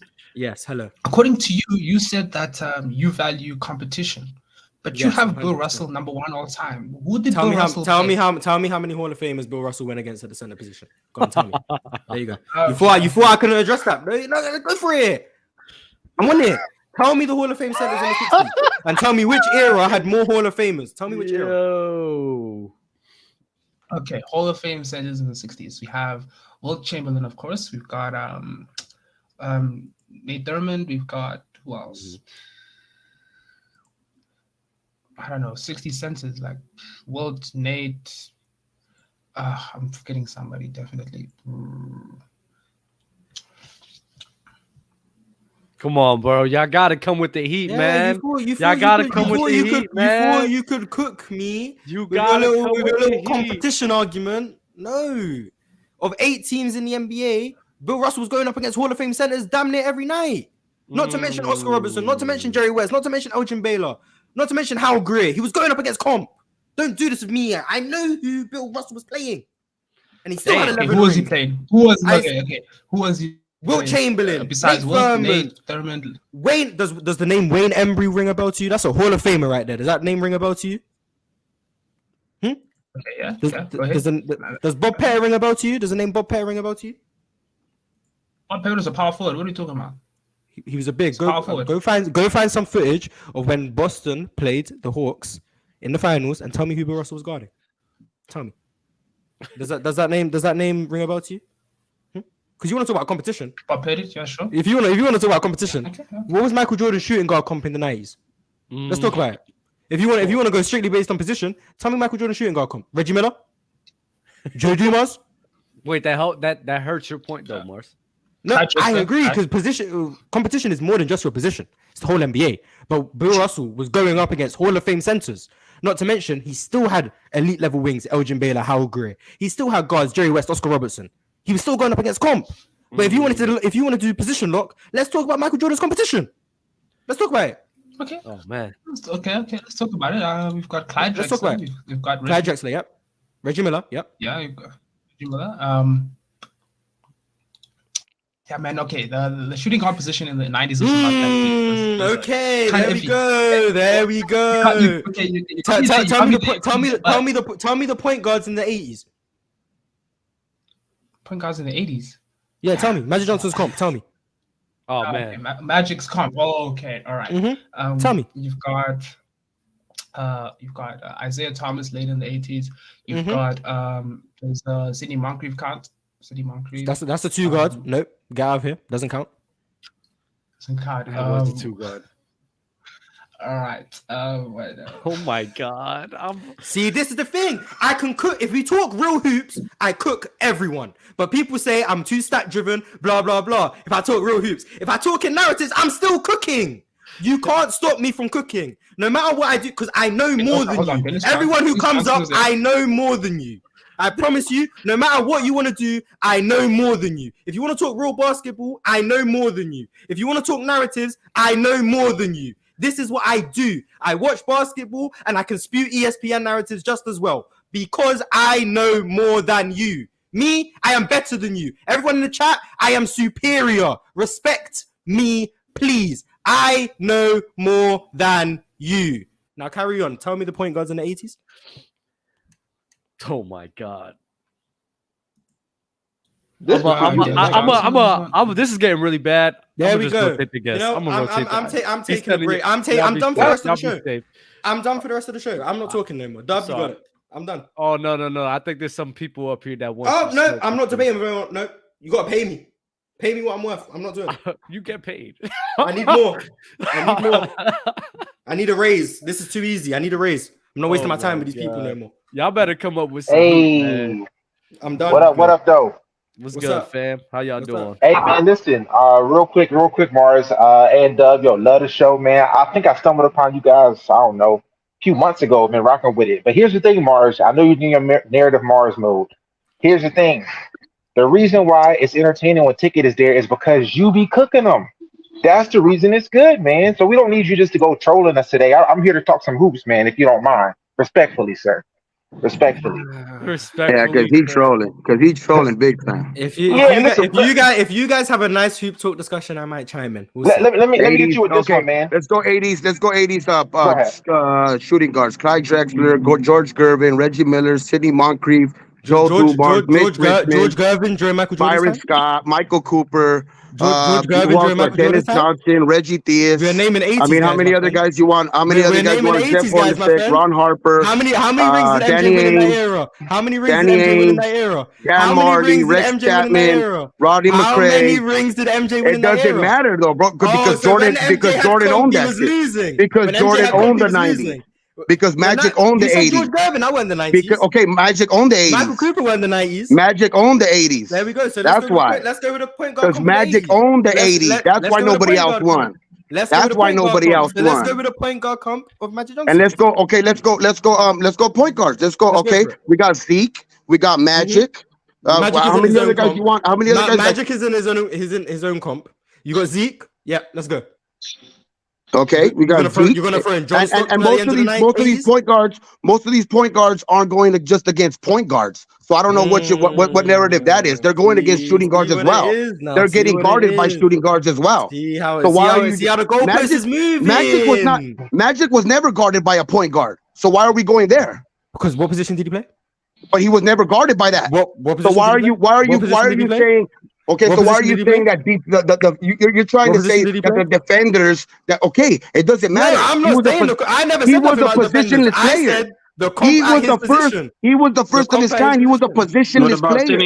He was a positionless player, homeboy.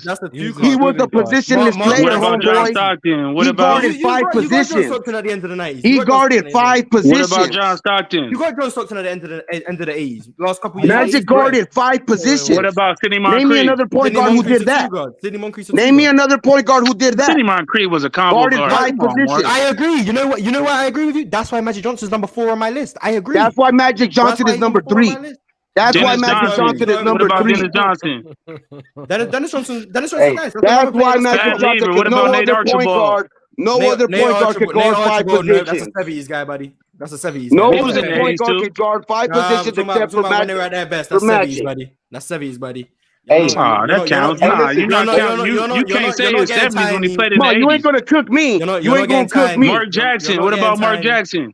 You ain't gonna cook me. Mark Jackson's more 90s. No, you can come on, whatever, bro. Now you just lying, no more. You ain't gonna cook me with your narratives and your trolling. You can't sit up You ain't here and gonna lie. cook that, boy. I ain't the last panel. No, you not. I ain't the last panel that was on here. Mark Jackson was more 90s than 80s. You don't get a couple years of 80s and call that 80s player. Nope, you don't do that. Nope, sorry. No. Mark Jackson is 90s. Mark Jackson is a 90s player. You're not including Tiny Archibald. No, and I don't know how you guys could say that LeBron never made anybody better. That's just troll. Norm Nixon? You like Norm Nixon? That's the biggest troll of them all. Norm Nixon was on his team. Do you like Norm Nixon? Norm Nixon was on his team. Everybody LeBron is playing with is I like Magic Johnson's super team. Yes, I do. I like his super team. You saying just Magic Johnson's competition? I thought you were saying best point guards of that 90s or 80s. Magic Johnson's competition. There's a reason why LeBron has won 3 championships and the only player to won 3 championships with 3 different teams because he makes everybody on his team better. No, it's because he keeps leaving the teams when they start going down. Okay, that's why. But he took a bunch of bums in 2006 to the finals. Oh, how'd that go for him? It doesn't matter. He took a bunch of bums. What? He took a bunch of bums. He took a bunch of bums. Okay. And y'all talking about Delonte. But you were praising the other day. Delonte West doesn't make him a leader. Is crazy. Wait.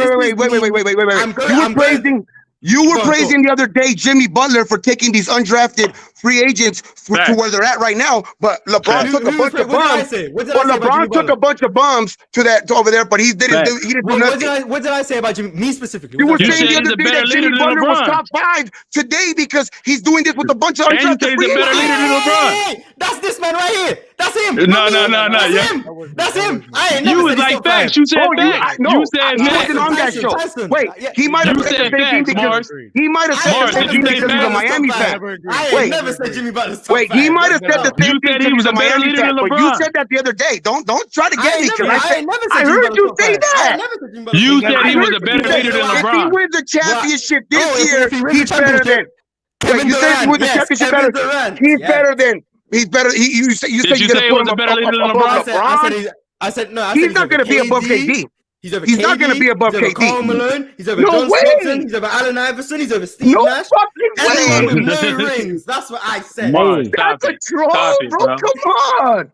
Stop it, Mars. Stop doing this, man. Let's talk basketball. Let's talk basketball. Okay, thank you. Get out of this troll shit. This is nasty work. Let me get Mark into this here. Listen, like I said, I've been listening to y'all for a while. You've mentioned the playoff translation a lot. Can you describe exactly what that means? Because I know a lot of people's points per game go up during the playoffs, the great players at least, but their efficiency will drop. So what exactly do you mean we call it playoff translation? Now I got one more thing for you, Mars. Just because you say it a lot in the videos, but yeah, just so you can explain it real quick. Playoff translation is basically how well your regular season performance will carry over into the playoffs, and then further beyond that, how well it translates against elite teams in the playoffs. Players' points per game who go up is usually because You play more minutes in the playoffs if you're a star player. Sure. You have more time to score more points. It doesn't mean you're scoring better. The efficiency, I always judge efficiency relative to the team you're playing. If you're playing up against a bad defense, you're going to be more efficient than someone who's playing up against a good defense. Does that really mean you're scoring more efficiently? Not really. You have to apply the context to it. But playoff translation is very simply how much your game doesn't fall off or even improves from the regular season to the playoffs. So a guy who doesn't translate as well, for me, was always Kevin Durant from OKC. He translated worse than a guy like Kobe Bryant. Kobe Bryant was someone who either elevated or maintained his regular season performance, and I hold that in high regard because against elite defenses, you knew Kobe was going to give you pretty much the same level of production as against an elite defense as against a bad defense. Whereas Kevin Durant, that was more up in the air. So when you rank those players, I think that's a big factor. That what did Kobe do in the playoffs when he didn't have adequate players around him? So you talk about he got swept. He did get swept by the Mavericks. He got swept by the Mavericks. What did he do when he had a LeBron type roster in the playoffs? He was balling. He won the championship. Are you saying the 06 and 07 Lakers? Yes. And that wasn't a LeBron type of team. What the hell are you talking about? It wasn't. But it wasn't. It wasn't. Shots of powers he lost to the Phoenix Suns both years, and he performed phenomenal. Now no, he didn't. No, he didn't. What? No, he didn't. Wait, so how did Kobe play against the Suns in your opinion? In 06 when they went 7, and then 07. Go look at the field goal percentage. Go look at the numbers. No, I'm asking you how you think he played. He played okay, but he had to be an ultimate shot creator, take bad shots, and that affected his field goal percentage, just like every other star that doesn't have adequate playmaking around him in the playoffs. Okay, I'm gonna ask you first of all, field goal percentage is an efficiency, first of all. But second of all, let's go with field goal percentage. What do you think Kobe was shooting? And against the Suns. Can you pull up what he was shooting in 06? I have it right now. Pull up the games. No, pull up the games. Tyson, pull up the games. Don't give me an average because averages are. Hold on, Mars. Hold on. I'm just asking you a very simple question, and then you could talk. Tyson, I'm gonna ask you a question, then you could talk. Yes. Okay, bro. What do you think he was shooting? He had bad games. If you want to take the equivalency of all the games and do his field goal percentage, he had good games as well. But he also had, so if you have an Anthony Davis game in the first game and the second game, and you take that average, then the numbers look good. But when you have bad games and then have good games, it still doesn't mean you had a good series. I agree. There can be inconsistencies, but what do you think he shot? For the whole series, probably maybe what 40, 44, 43. Dub, what did he shoot? He never shot under 46. Huh? Okay. Well, 46. Couple more points, but give me the game totals. Dub. So 1 through you mentioned both the runs. So I'm gonna tell you the first run. Okay. Suns, that was more up and down, right? What was it? No, tell me what it was, Dub. Don't tell me it's more up and down. Tell me what it was. Tell me the numbers, please. I'm literally about to go through it right now. Okay, game 1. So in game 1, I don't think he put up 20 points per game, and he didn't shoot the ball well. No, he put up 22. Didn't shoot the ball well. Then he put up. What is the numbers, Dub? Give me the numbers. Yeah, I'm telling you. You want the efficiency numbers? Yeah, I want the. What did he shoot that day? Yeah, what did he shoot from the field? 22 on 33. Huh? 22 on 33%. Is that a good game, Mars? No, that's not an efficient game. No. Then the next. What's the second game? 29 on 50%. Okay. Third game. And they won that first game, right? Did they win that first game? I don't think so. They lost. They went second game down 3-1. So they lost the third. They won game 3 where he only had 17 on 33. Yeah. So what did the teammates do? What did the teammates do? What about this horrible teammates league? Because you want to do the ticket narratives. They carried him, right? Nobody said. How did he win the game, Doug? The defense. The Lakers defense was pretty good. Mm-hmm. So he had 17 points, and you crediting the Lakers. You don't not crediting anybody else. You just crediting the defense. What was the score in that game, Doug? What was the score? 90. It was 99 to 92. So he. That's not super elite defense for that era. The Lakers held the Phoenix Suns to 92 points.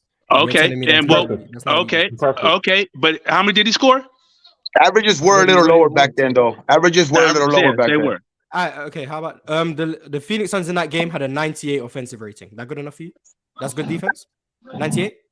I'm talking about what the other players scored, Mars, and what they did. You just talking about defense. No, okay. So did he have help that game? I'm telling you his defense. Did he? Oh my gosh, bro. So the one thing I will give Kobe, the one thing I will give Kobe is discounting what I'm saying. You're not answering none of my questions. No, you asked how they won the game. Me and Dub said defense, and you wanted us to say his play. You can't just win on defense. You have to put the ball in the bucket, Mars. I agree. You have to put okay, so talk about what the other offensive players did. Okay, the offensive players was all bad besides Smush Parker. And he had okay, what is Smush Parker? Okay, 18. But we talk about Smush Parker as a bum, right? Okay, hold on. I'm now looking at the box score because I'm also interested. The Smush Parker you're referring to had 18 points and zeros across the board. Okay, they need to put he played great defense though, right? Like you just said. Yeah, the team did play good defense. You know, Kobe's on that team too. But yeah, Kobe did play. Kobe was a great defender. That's fine, but I'm just talking about you. My point is, this is an excellent box score watching from all of us, by the way. But what I'm looking at here right now is my God, every starter was in double digits for the Lakers. Kobe had 17. Walton had 17. Smush Parker had 18. Lamar had 15. Kwame Brown had 13. So great help. Awesome help. It was a balanced scoring effort, and the team great balance. Okay, that's fine. Go to the next game. Go. That's what it looks like. That's all I wanted. That's all I want you to point out. But go ahead. This is where it's gonna get really bad for you. It's about to get bad. I'm looking it up too. Yeah, Kobe Bryant. He had 2 bad games right now, right? Kobe Bryant in the next game had 24 on 64 from the field. Great game, right? It's not a great game for Kobe Bryant standards. 64% from the field on 24 points. That's a great game for Kobe. 64. The most elite, one of the most elite scorers. One of the most elite scorers. You want to talk about? He was in foul trouble. They were getting him out the game, and he still was dropped 24 on 64 from the field. Yeah, that's a great game for Kobe. Yes. Oh wow. In a win too. That's crazy, Dub. That's a low bar for Kobe Bryant. The field goal percentage is great. But 24 points is not a great bar for Kobe Bryant in the playoff game. No, the one thing I will say on that one is the 14 shots. Like he should have put up more shots. 14 shots was like I think. You said he was inefficient. No, for sure. I did. So for 2 out of the 4 games right now, he's inefficient. Yeah, the series went to 7. Oh yeah, that's fine. I'm just go ahead, keep going. Watch the next one. Then next one he go off 58. Then he drops 50. In game 6. Okay, so that's a good game. That's a great game. You just said 24 was a great game. You can't have it both ways. How many games are left in this series? How many games are left in this series? Thank you. One more game. There's literally one. But all right, Ty. You just can't have it both. That's all I'm saying. Like if we're gonna talk back, I agree. But Tyson, I'm gonna have some questions for you after this. Okay. I agree. Game 4 performance, that was still a good game. This isn't a bad game. No, it's a good game. No, not a bad game, but it was an okay game for Kobe Bryant standards. Your main premise on the 2 rounds in which he faced the Phoenix Suns was he was up and down. He had 2 bad games, and then all the other games was good or great, right? And then so 3 out of 5 games. Then in game 7, he had 24 on 50, and that was with him fucking passing the ball up. That's his fault. Don't. No, that's still his a good fault. game though, right? That's still a good game though, right? Okay. Like I said, if you want to count 24 for 50 a good game, that's cool. We can do that for Kobe. That's a good game. Your main thing was him being too inconsistent, him being up that and down. 24 points is in just because you're shooting well and you only go and you're not being aggressive, bro, and you go score 24 points. To me, that's not Kobe's standard. See, you listen, bro. Listen, your whole premise was he was very up and down in those series, which he wasn't. It was game 1 and game 3, which was his. My God, you drop a 50 ball and you tell me that's a great game. Then the next year. Against the Suns, he had 1 game where he did not drop 30. But Dub, on that 124-point game, how many assists did he have? 8 assists. Because that's what I mean. That's a pretty good game, bro. That's a good, and they won that game too. That's gotta be a good game. Tyson, can I ask you my questions now? Yes, yeah. Sure.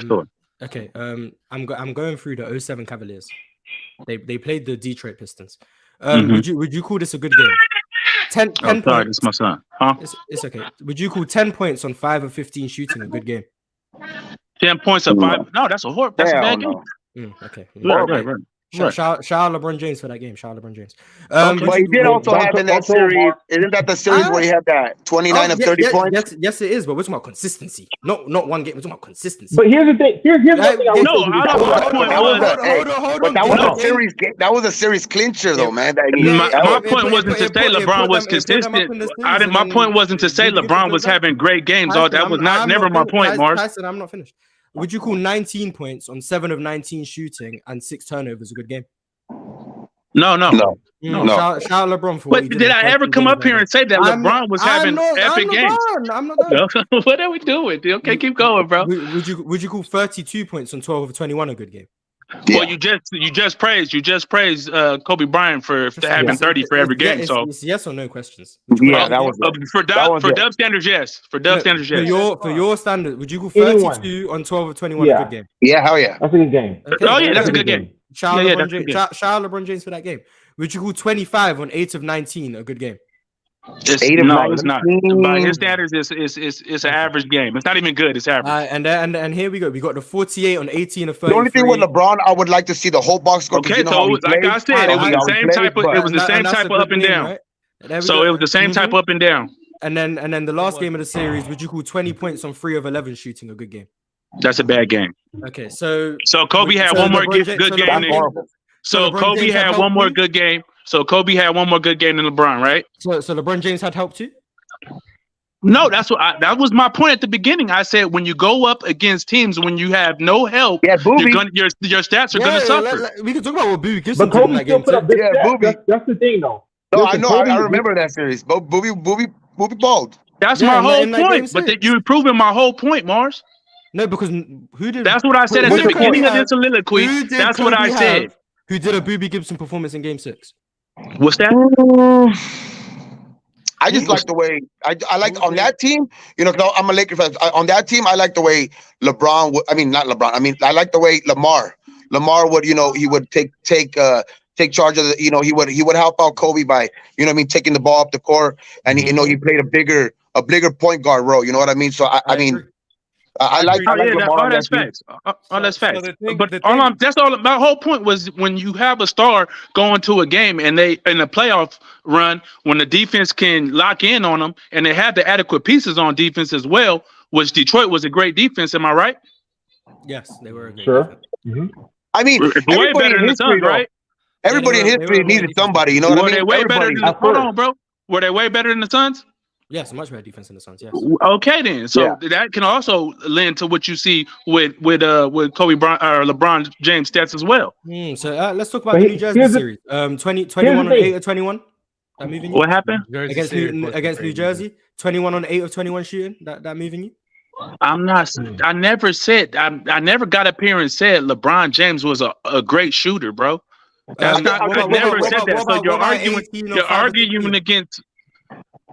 Mars, keep going. You can keep going, but you're not saying it to me because I never said LeBron James was some super shooter. My main point here is that Kobe and LeBron didn't have A, similar teams, and B, LeBron James also had these inefficient nights. And they didn't have similar teams. And the Cavaliers were winning because their defense was elite, not because 100%. But why are you saying they didn't have offensively? Those teams were similar. Because you asked, true or false? You asked, what did Kobe do? Offensively, those teams were similar. You asked, true or false? Yes or no?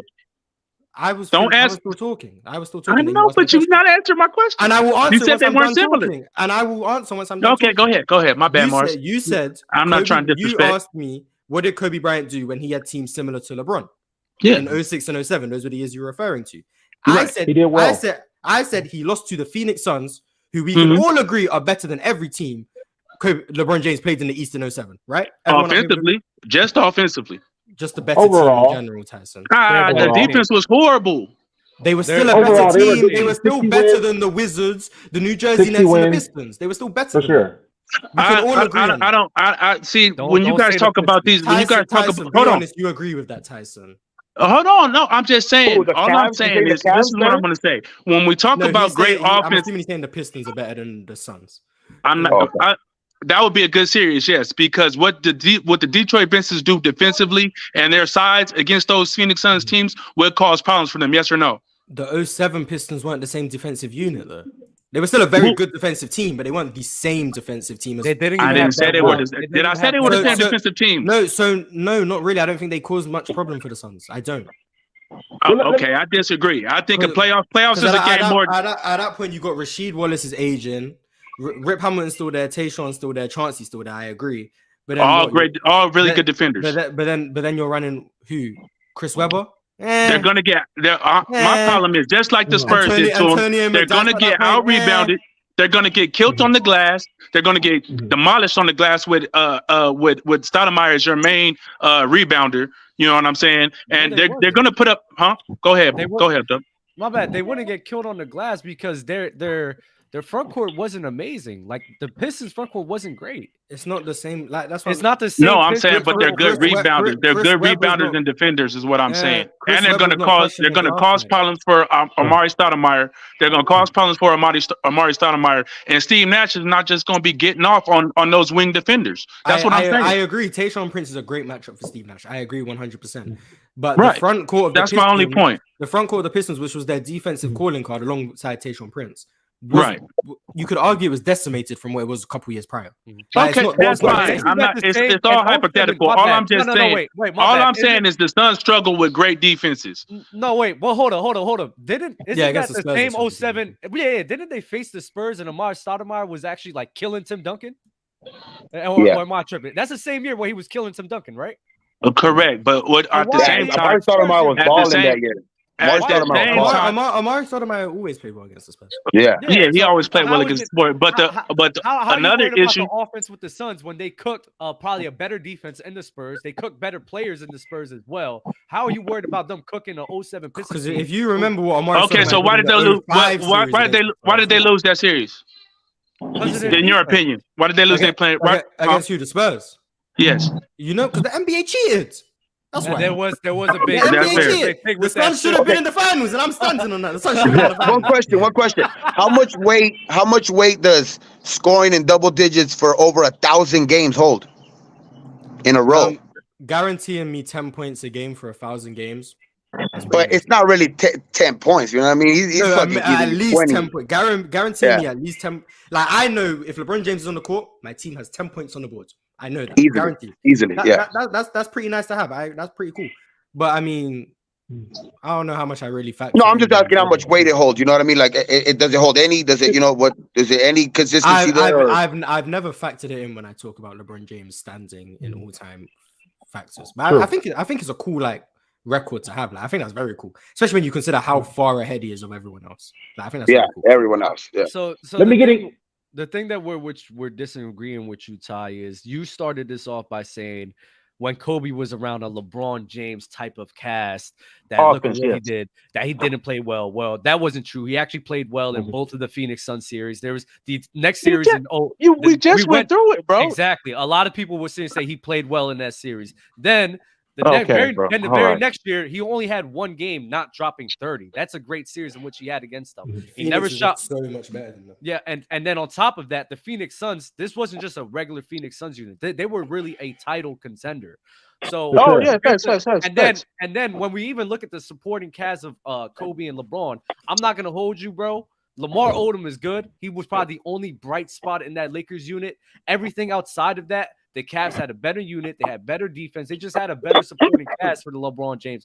What about? I think they had a better defense, but when you look at those offenses and how they struggled in the playoffs. We could talk about regular season, but when you get to the playoffs, it was a mighty struggle shooting wise, and they had nobody who can create a shot besides LeBron James. Agreed? Yeah, LeBron James shot creation was questionable too. But Avery hey, the one questionable too. I can't really remember. Avery, sorry to cut you off, but Avery, no, go ahead. Sorry, okay, so this is the other point. It actually started. My one thing I wanted you to explain this playoff translation. Then we went down a rabbit hole. But my other point was this, man. I know you guys, especially you, Mars, got a lot of love for Draymond Green, man. But to me, when I watch him, man, he's to me like the most system player probably I've ever seen, man. I feel like on offense, no one else gets the ball with as much space and opportunities as Draymond. Like his assists, he does assist the ball well at a high number. But as far as like the playmaking, I feel like it's very basic passes he usually makes. They do a trap on Steph Curry. He gets the ball wide open at either the 3-point line or at the elbow at the free throw line. and he can either drive it for a floater, he can dish down to the dunker spot for a dunk, or throw up a lob. So to me, I feel like Draymond defensively is really good, but his offensive value, I feel like you put him on any other team in the league, he would not be doing anywhere close to what he gives you offensively with the Lakers. I mean, not with the Lakers, sorry, with Golden State. What do you think about that? I feel like it's like the ultimate system. Like Golden State is perfect for him. If he's not playing with Klay and Steph, I feel like all that the playmaking is out the window because he's usually just standing at the top of the key waiting for guys to get open, hustling at them like this, run faster, and he'll throw him the ball. So to me, I feel like that side of the ball for Draymond is just extremely overrated. The offensive impact more so because I don't think he could do it on literally any other team in the league. I 100% agree that Draymond Green is. They need shooters. The most optimal. I don't think there's a player in NBA history who's been put in a situation more beneficial to them than Draymond Green. If someone can think of one, I'll be interested. I can't literally, but I don't think there's any player who's been put in a situation more beneficial to that game. James Jones, maybe Magic. James Jones, Magic Johnson's a good one actually. But no, the Magic, he still would do. Go ahead, Mark. No, Magic was great. I'm not saying he wasn't great, big dog. All I'm saying is that when he got to that team, it was perfect for what Magic did and his style of play. That's all. That's all I'm saying. Mark. I'm not saying Magic. I'm not comparing Magic to Draymond. Why? And to the people in the chat, and to the people in the chat, I'm not saying Kobe was supposed to win those. I'm not giving him slack. All I'm saying is teams will struggle when they don't have optimal offense around them. Players will struggle when they don't have shot creators and things of that nature around them. That's all I was saying. But I was trying to figure out Draymond Green's offense, but I think just the reason I rate Draymond Green so highly is because of how good I think he is defensively. His offense is pretty inconsequential to me. I do think he's a very good passer, but I do think his passing is maximized based on the spacing he has around him. So I think in other situations, do I think he'd look as good? No, not even close. But I think if you put the right situation around him like you did, I don't think there's many people better than Draymond Green. I don't think there's many people in NBA history where if you put them in the perfect situation, they impact winning more than Draymond Green. Like, I'm not saying he's top 10, top 20 all time, but I think Draymond Green in the perfect situation brings so much value that he brings more value than a lot of people in the perfect situation. Well, why do you see what gets me upset when you because I know how you rate and rank players, Mars. My thing is, why do you just discount? Because you know how somebody games can travel. So why do you just not even include that in the situation? Because I think his defense travels. Offensively, his defense does travel. Yes, and his defense is like 95% of his value. So I think his defense travels. I still think he's bringing 95% of himself to the floor. But here's the thing. Now, if you think his offense will be so bad somewhere else that he can't get on the floor, that's a completely different discussion. But see, I don't think that's the case. But that's the argument. Here's what I'm thinking, though.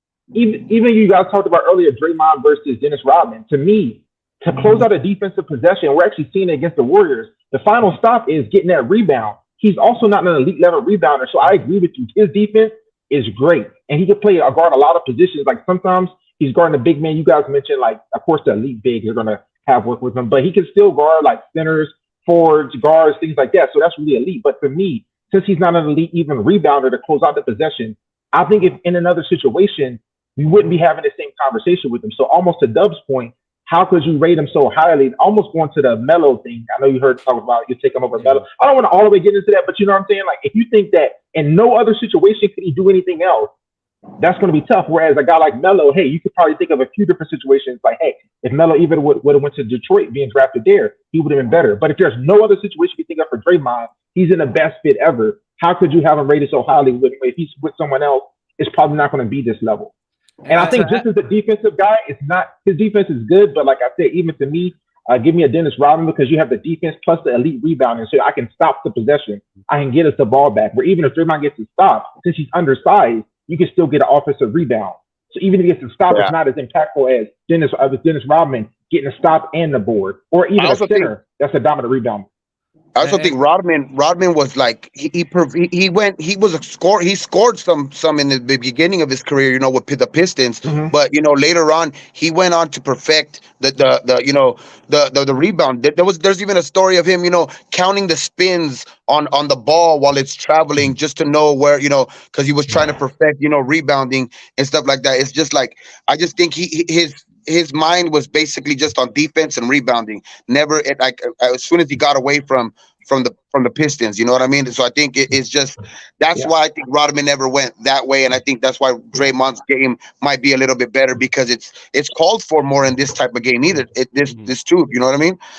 And last thing, Mars, they didn't get answered at Mars because to me, even like we said with Rodman, he gives you elite defense plus elite rebounding. If you're saying Draymond's giving me elite rebounding, elite defense somewhere else and nothing else, I don't know if that's enough to have the same impact that we're describing. Because even like a guy like Dwight Howard gave me elite rebounding and defense. It was more than just one thing.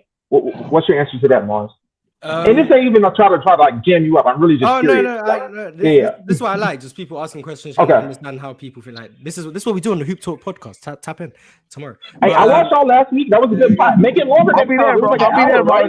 I'll be there. It was a great show. It was a really good show. Hey, Mark, what's the channel name? What's the channel name? I'm gonna go right now, bro. Mars Talk Sports on YouTube. I'm gonna type it in the practice. Mars Talks you. Okay. Yeah. But go right now.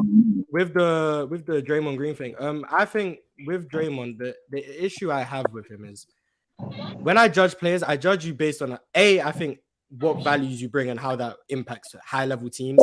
Draymond Green defensively, you all agree he brings extreme high level value. Absolutely. To me, I think the way he maps the floor and the way he can pass, like even in a situation where he doesn't have the same players around him as Steph and Clay, he still, as an extra passer, as a connected passer, as a screen setter, etc., he still brings high level value on. Okay, let me stop. He still brings value offensively in those areas where on another team he still can be playable offensively. Now he won't have the same value. Like I said, I think Golden State is where he brings the most value possible. But on other teams, even with lower value, like let's say he brings 80% of his value elsewhere and 100% of his value in Golden State. To me, that's enough for me to show that Draymond Green impacts high level basketball. And I would take him on my team over Carmelo Anthony. Now, over a lot of other players all time, like if you said Allen Iverson, no, I don't think so. But Carmelo Anthony, who brings me the one elite skill like Draymond Green, defense and scoring, for me, Draymond Green's high level value transfers to more teams at a high level than Carmelo Anthony's would, simply because if Carmelo Anthony's your best scorer on your team, the amount of other things you're going to need on that team to make it a championship contender, to me, is a lot more than you would need to hide Draymond Green on offense. You need a bunch of defenders around Carmelo. You need more playmakers, more facilitators, and you're going to need a lot more people moving without the ball because once Carmelo gets the ball, no one else. Yeah, Draymond just does more things, I think, than Carmelo for sure. So I think even in another situation, Draymond Green would just still bring more high level value than Carmelo Anthony would bring in different situations. But I do think it's close. Like I think if you highly valued if you value Carmelo's scoring, and if you were really high on Carmelo's rebounding value as a wing, I see why you could make the argument. I just think the fact that he's such a terrible playmaker and passer, it just holds, and defender, it just holds. Here's what I'm almost getting at too. Do you think Draymond makes an all-star team with another squad? Because even last year too, this is the thing, man. Draymond, it's a few reasons. Sorry for the Warriors fans out there, but yeah, even last year he made the all-star team 7-7-7 averaging. Like, come on, man, this is not all-star level to me. You know what I'm saying? 2016 Draymond, absolutely. He was actually a three-point threat. He could shoot. You know what I'm saying? Great defensively. But to me, it's like, do you think he makes the all-star team in another squad? Okay, first of all, I think he deserved to be an all-star last year. I think last year was one of his best defensive seasons he ever had. Like I think you got 2016, 2017, and then 2022, in my opinion. Okay. But in another situation, I think the only situation I think Draymond Green would be viewed as an all-star is if you put him in Portland next to Damian Lillard and CJ McCollum. I think that's the. But even CJ never made an all-star team. I agree, but I think that's because he's a guard. I think the front court in the West was a bit less stacked, so I think that's why. 100%. But I think that's the only situation that would be remotely similar because a Draymond Green, Damian Lillard pick and roll would create similar opportunities offensively for Draymond Green to operate out of, and I think he would raise that Portland defense so high. You need the offense, though, Mars. You need the current offense as well, though. You know what I'm saying? Just the pick and roll itself. I agree because what's the coach's name they had? He was trash. What's his name? Terry Scott. Terry Stotts. There we go. Terry Scott. Hey, I'll tell you one thing: the Suns could use them right now. Draymond. The Suns. The Suns. Oh, 100%, 100%. But only problem with that is the others that you need more shooting. Just like they had to take Looney out of the lineup, You know what I'm saying? To provide that shooting punch. We don't have the shooting punch at the role player positions that Golden State has. So it would still be an issue. I'm talking about on this team right now as a quit. Maybe before when we had when we had Cam and Bridges, and then you throwing Draymond at the 4, that would be an amazing team. But right now we still don't have the shooting, so you can just sag off a Green and and then kicking out to a 3 to a guy who can't shoot. But you don't think with Draymond's on Phoenix, couldn't you run similar to what Golden State did? You run KD and Draymond. That's true. 4 or 5. Yeah, that's what I was about to say too. But even then, they're not as good from the 3. Yeah, get out here, buddy. Right. Oh, wait. Then you're taking Aiden out. I got you what you're saying there. But that would be a lineup. That would be a lineup. No, don't come in here shaking your big head, bro. Here we go. Lowe's angry at you guys. Know what it do? No, I'm angry at Mars because Mars. You're not angry at me. You're not angry. Yeah, me too. I'm angry at Mars too. You can't be angry at me. Yeah, I now realize what everybody says about Mars, bro. He cooks. He cooks casuals and thinks he used to do or something. Exactly. Yeah, he's over here cooking casuals, and I'm trolling Mars. I'm the best ever. I cooked you and Kareem and Will as well. Don't get twisted. No, you did not. Yes, I did. Hey, yo, I was waiting to say that, man. Thank you, Lo. I was waiting on ticket, man. Shit. I was waiting. Hey, somebody to say that. Thank you, Lo. You know what? Hold on. I was waiting to say that because shout to Mars, and I do follow your show, bro. But I remember earlier this season you was talking spicy about Kevin Durant. I had you under big pressure. Stop it. Don't ever come at the chat and pretend like you superior over the chat. I was waiting to say something, bro. Let's I'm still superior. Let's get this clear. Let's get this clear. Hold on. Let's get call our viewers casuals. Don't they are, bro? You trust me. You don't want somebody like Big Fan Breezy on you like that, bro. Trust me. I cook shit. Like, all right. So, for instance, do you know since you know talk everything, football, bro? You can see it in the name. Look at. Do you know? Since you said you know the first person to hit a 3-pointer, Mars? Pardon? Do you know the first person to hit a 3-pointer? No. All right. So again, that's what I'm saying. Tread lightly. So my point is this. Who cares? No, my point is. I've actually heard the name of the person who did it, and I can't remember. Right. He's a Celtic player. He's a Celtic player. No one cares. No. No, the point is that he jumped on with this air of arrogance, saying that he knows everything. I know. Right. What I'm saying is, tread lightly when I'm in the chat. If you see Big Fan Breezy in the chat, you should shy away from such dialogue because I cook shit, bro. So okay, get to cooking then, bro. Get to cooking. Listen. No, to be honest with you, I came up here because I was enjoying the conversation. So what I wanted to say about Kobe Bryant, but I heard y'all going back and forth, is that he impacted the game like a mindset. And if we did that the same way right now today, and you say, okay, Kobe had the Mamba mentality, and then we just pick any random player and say what kind of mentality they got, and you'll see the reason why Kobe is great. Because and shout to Jimmy Butler. I wanted to say that to Dub because I seen a clip with Jimmy Butler. He was like, yo, I didn't even believe in myself in high school and college. He said, I only got here because of my work ethic. You know what I'm saying? He said, once I started believing in myself, that's when I became a better player. So I'm saying that to say Kobe impacted the game in a way, if you just believe in yourself and you got the work ethic, you could be one of the best players that played in the game. I ain't really come up here for smoke, bro. It's open gym. I'll be chilling. Hey, I'm a Kobe fan, but how much do you put it on like him getting swept by Dallas though in the playoffs? Nah, he was hurt. There's a lot of stuff going on with that team. He was hurt as well. It's a team sport, so I don't like to put any one thing. I know, because I'm just saying because you know I watch Players' Choice and I see how sometimes the narrative could be if you get swept out of the playoffs you go down you go down in the numbers so I'm just saying you know what I mean. Nah, that's fair. That's fair. I don't know, man. I can't call that. You know what I'm saying? I don't know everything. I'm gonna keep it real with you. I don't know. Oh, but you know the first 3-pointer. He was hobbled, man. It wasn't the same Kobe that series. If you look at the games. Yo, Dub, I just wanted to ask you a question, bro. You're the perfect person to ask on Players' Choice because your team has got, Coach Spo, and y'all got a lot of G League players, and Jimmy Butler, in my opinion, is the only superstar. I don't consider Bam a superstar. How much do you contribute coaching to winning basketball and the NBA? It depends. So this is the thing. I'm gonna mute you for a second because a lot of noise in the background. For sure. Who was? What's that him? There's a lot of noise for somebody's background. Nah, that's me. I'm at the park. My bad. Nah, no problem. No problem. So the thing is, you just got to look at things differently, right? If there's a scenario like the Miami Heat, for an example, where you can obviously see that the coaching is doing a phenomenal job for us to be successful, then you give credit to them. But then if you see another time where we'll say Darvin Ham, for example, he's just on a team that's just really good, and it's not really his coaching adjustments that's making the change, then we're not going to give him that much credit for that as well. So you just got to rank and rate things differently. That's crazy. Who's a part of it? You're really just hating on Darvin Ham right now. Yeah, why? I'm just bringing up an example. God, no, but you're saying his coaching changes, but he's made plenty of coaching changes. Coach Bud, I don't like the lineups he's been using. I don't like the way he's been coaching. I'm not going to lie. That's fair. I give you Coach Bud, but Darvin Ham, I don't think he's done anything that's, you know what I'm saying. Well, don't get been that bad. Don't get stuck on the point. Just don't get stuck on the person. Just hear the point. All right, Coach Bud. I'll change it. Coach Bud. There we go. Thank you.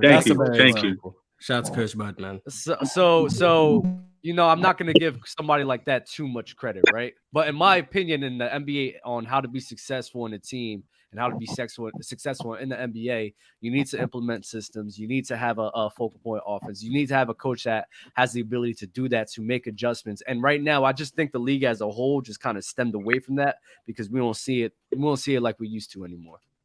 Yeah, nah, I feel you. I just wanted to add this one thing, because you know, I know some of y'all, it's eras in basketball, you know what I'm saying? And some vloggers, they didn't see the 80s and the 90s. They heard about it and they vlog on it. And it's not a pun, it's not a sub. I'm not coming at nobody.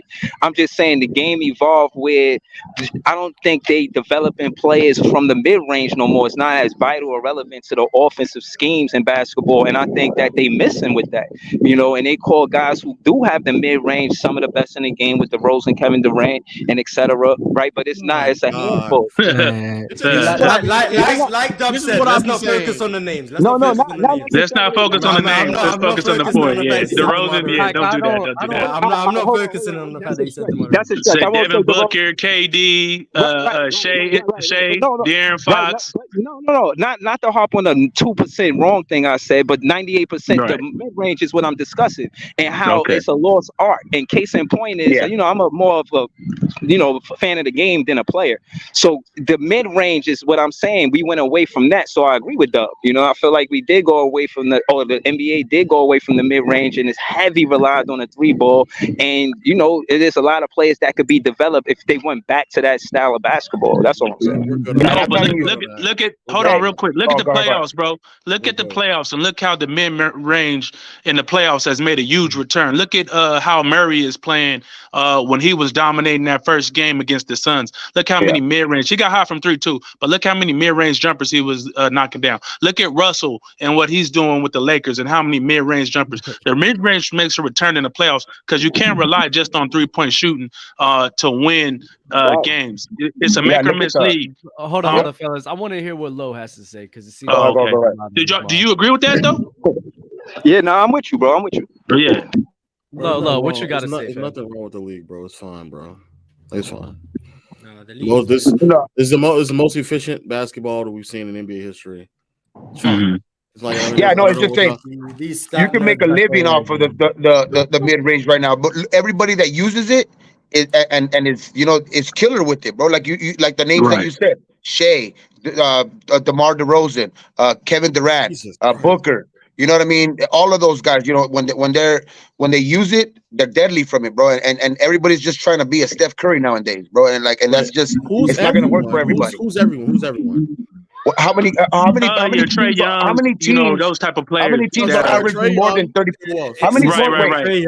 I'm not just saying that. I agree with you. I'm just saying the game, just the game, the way it's going. How many teams average? It should be. How many teams average more than 30? How many teams average more than 30? And the big case in point, look at game one. Look at game one from the Lakers and Warriors. You can make a living in the paint. On the paint or in the mid range? What are we talking about right now? In the paint or mid range, because you've seen Anthony Davis using that in his game. I'm talking about 2 points, 2 points to 3 points. Right. Yeah. You got to look at the areas of the floor differently. You have to look at the areas of the floor differently. A shot in the paint is still a high value shot, not necessarily the mid range. So you can still for sure win from two.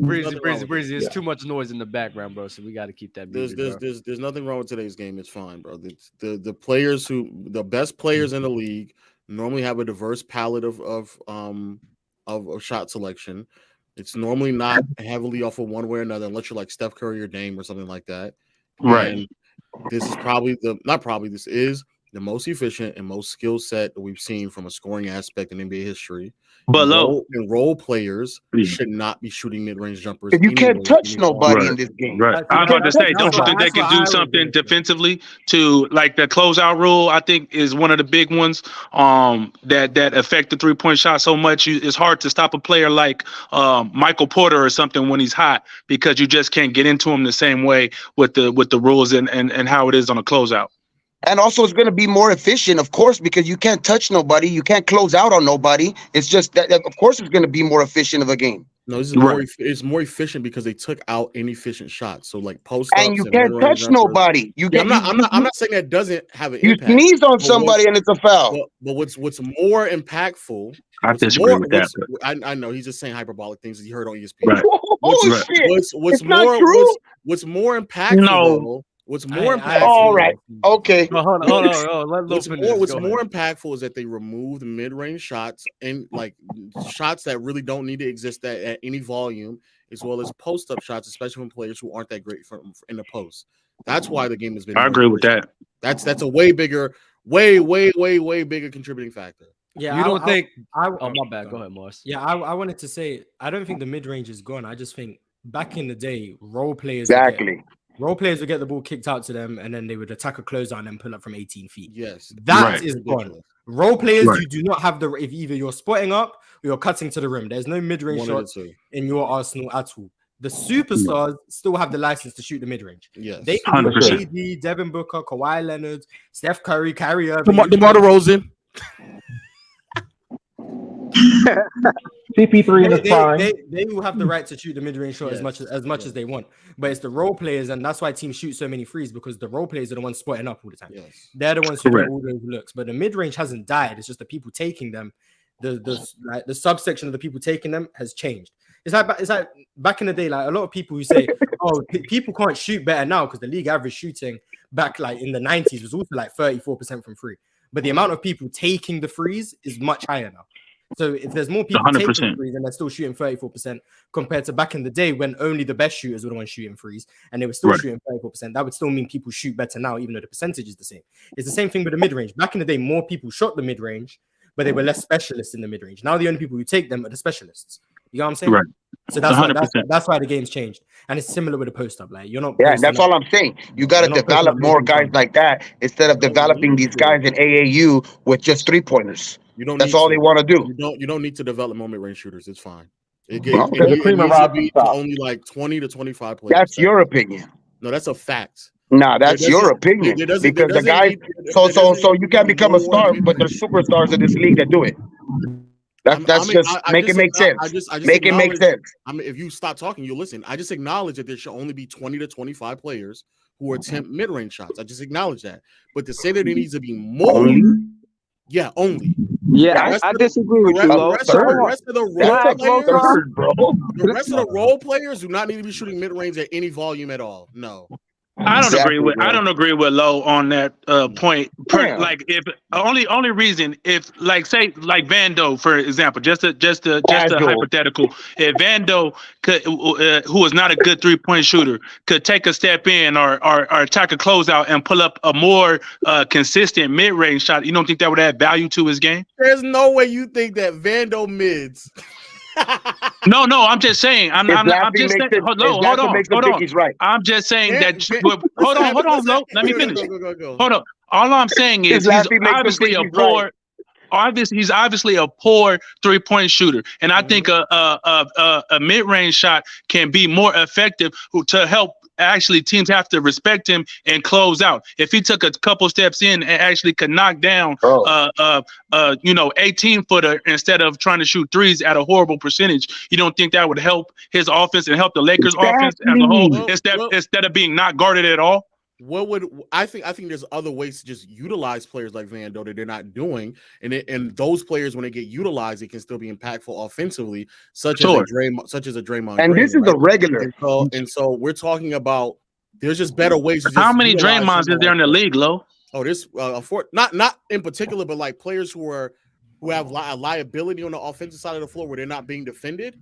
Yes. Listen to Joe. There's probably like and then still have a value of a Draymond. Name me the players that are like that. Value of a Draymond. So if you add a piece to your game, so if you add a piece to your game, it's a detriment. That's just make it make sense, bro. No. What I'm saying is that the piece that he's referring to adding to his game, there's just other ways to add to his game that would be more like how? You just said to do not develop mid-range shooters.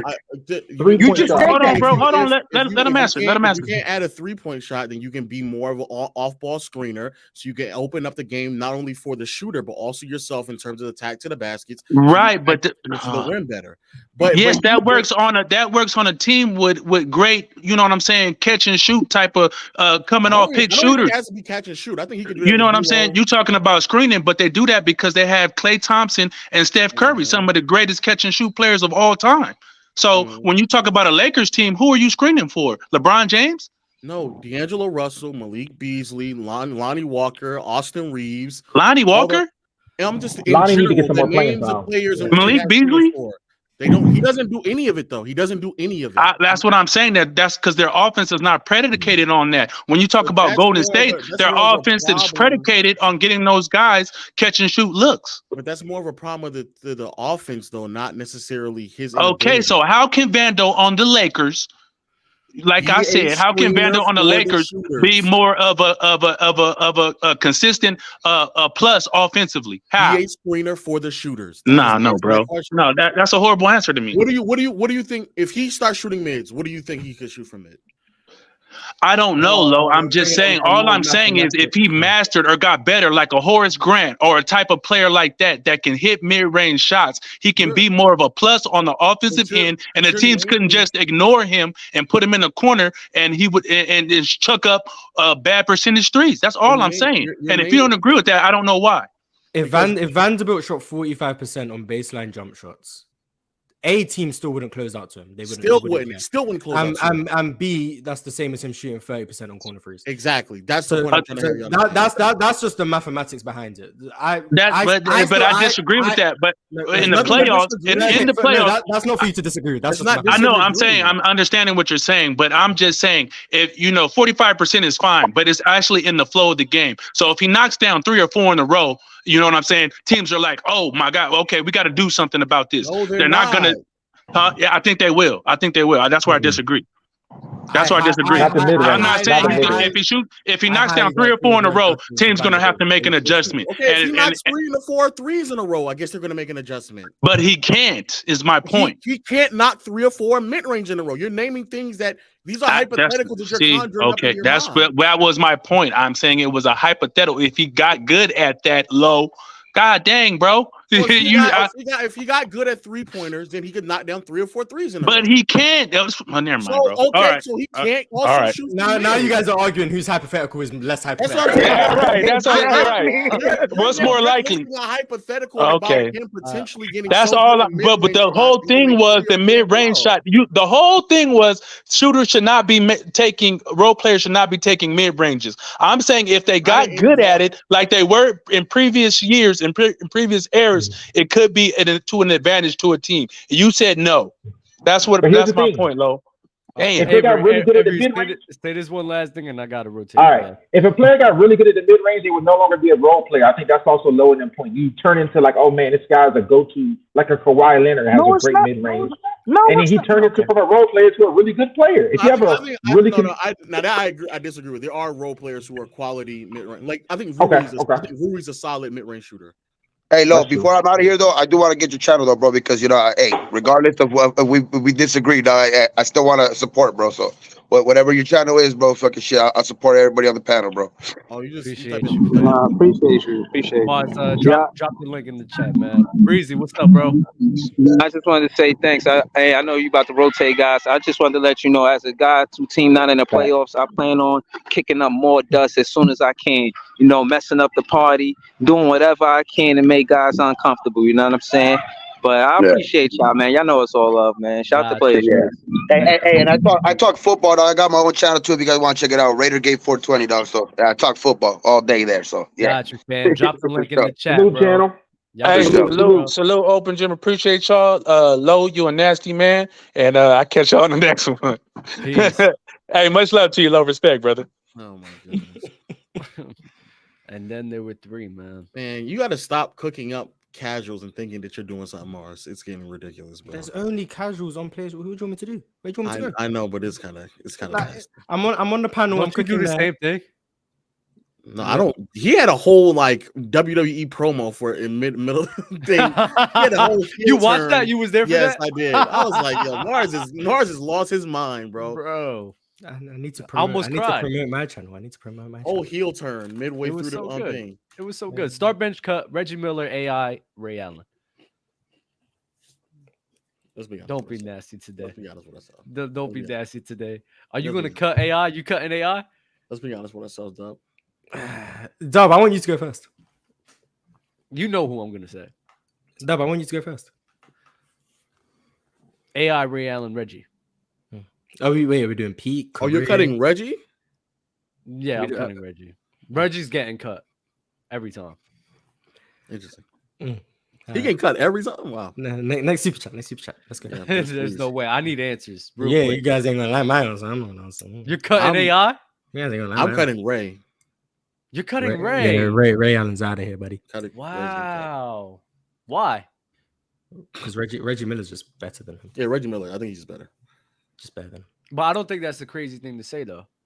Why you guys Okay. think it's crazy? No. Oh, okay. I mean, you asked us as if it was like, what are you saying? No, because I don't think. Why y'all acting like it's so crazy for y'all to cut Ray Allen, though? I thought. I don't know. The way you said you're cutting Reggie Miller every single time. So I guess Yeah, that's for just you- me. That's just for me. So though. you think Ray is just comfortably better?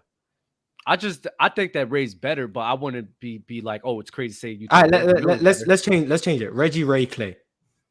Oh my God, Jesus Christ! Because to me, this is just easy. Start Reggie, bench Ray, cut Clay.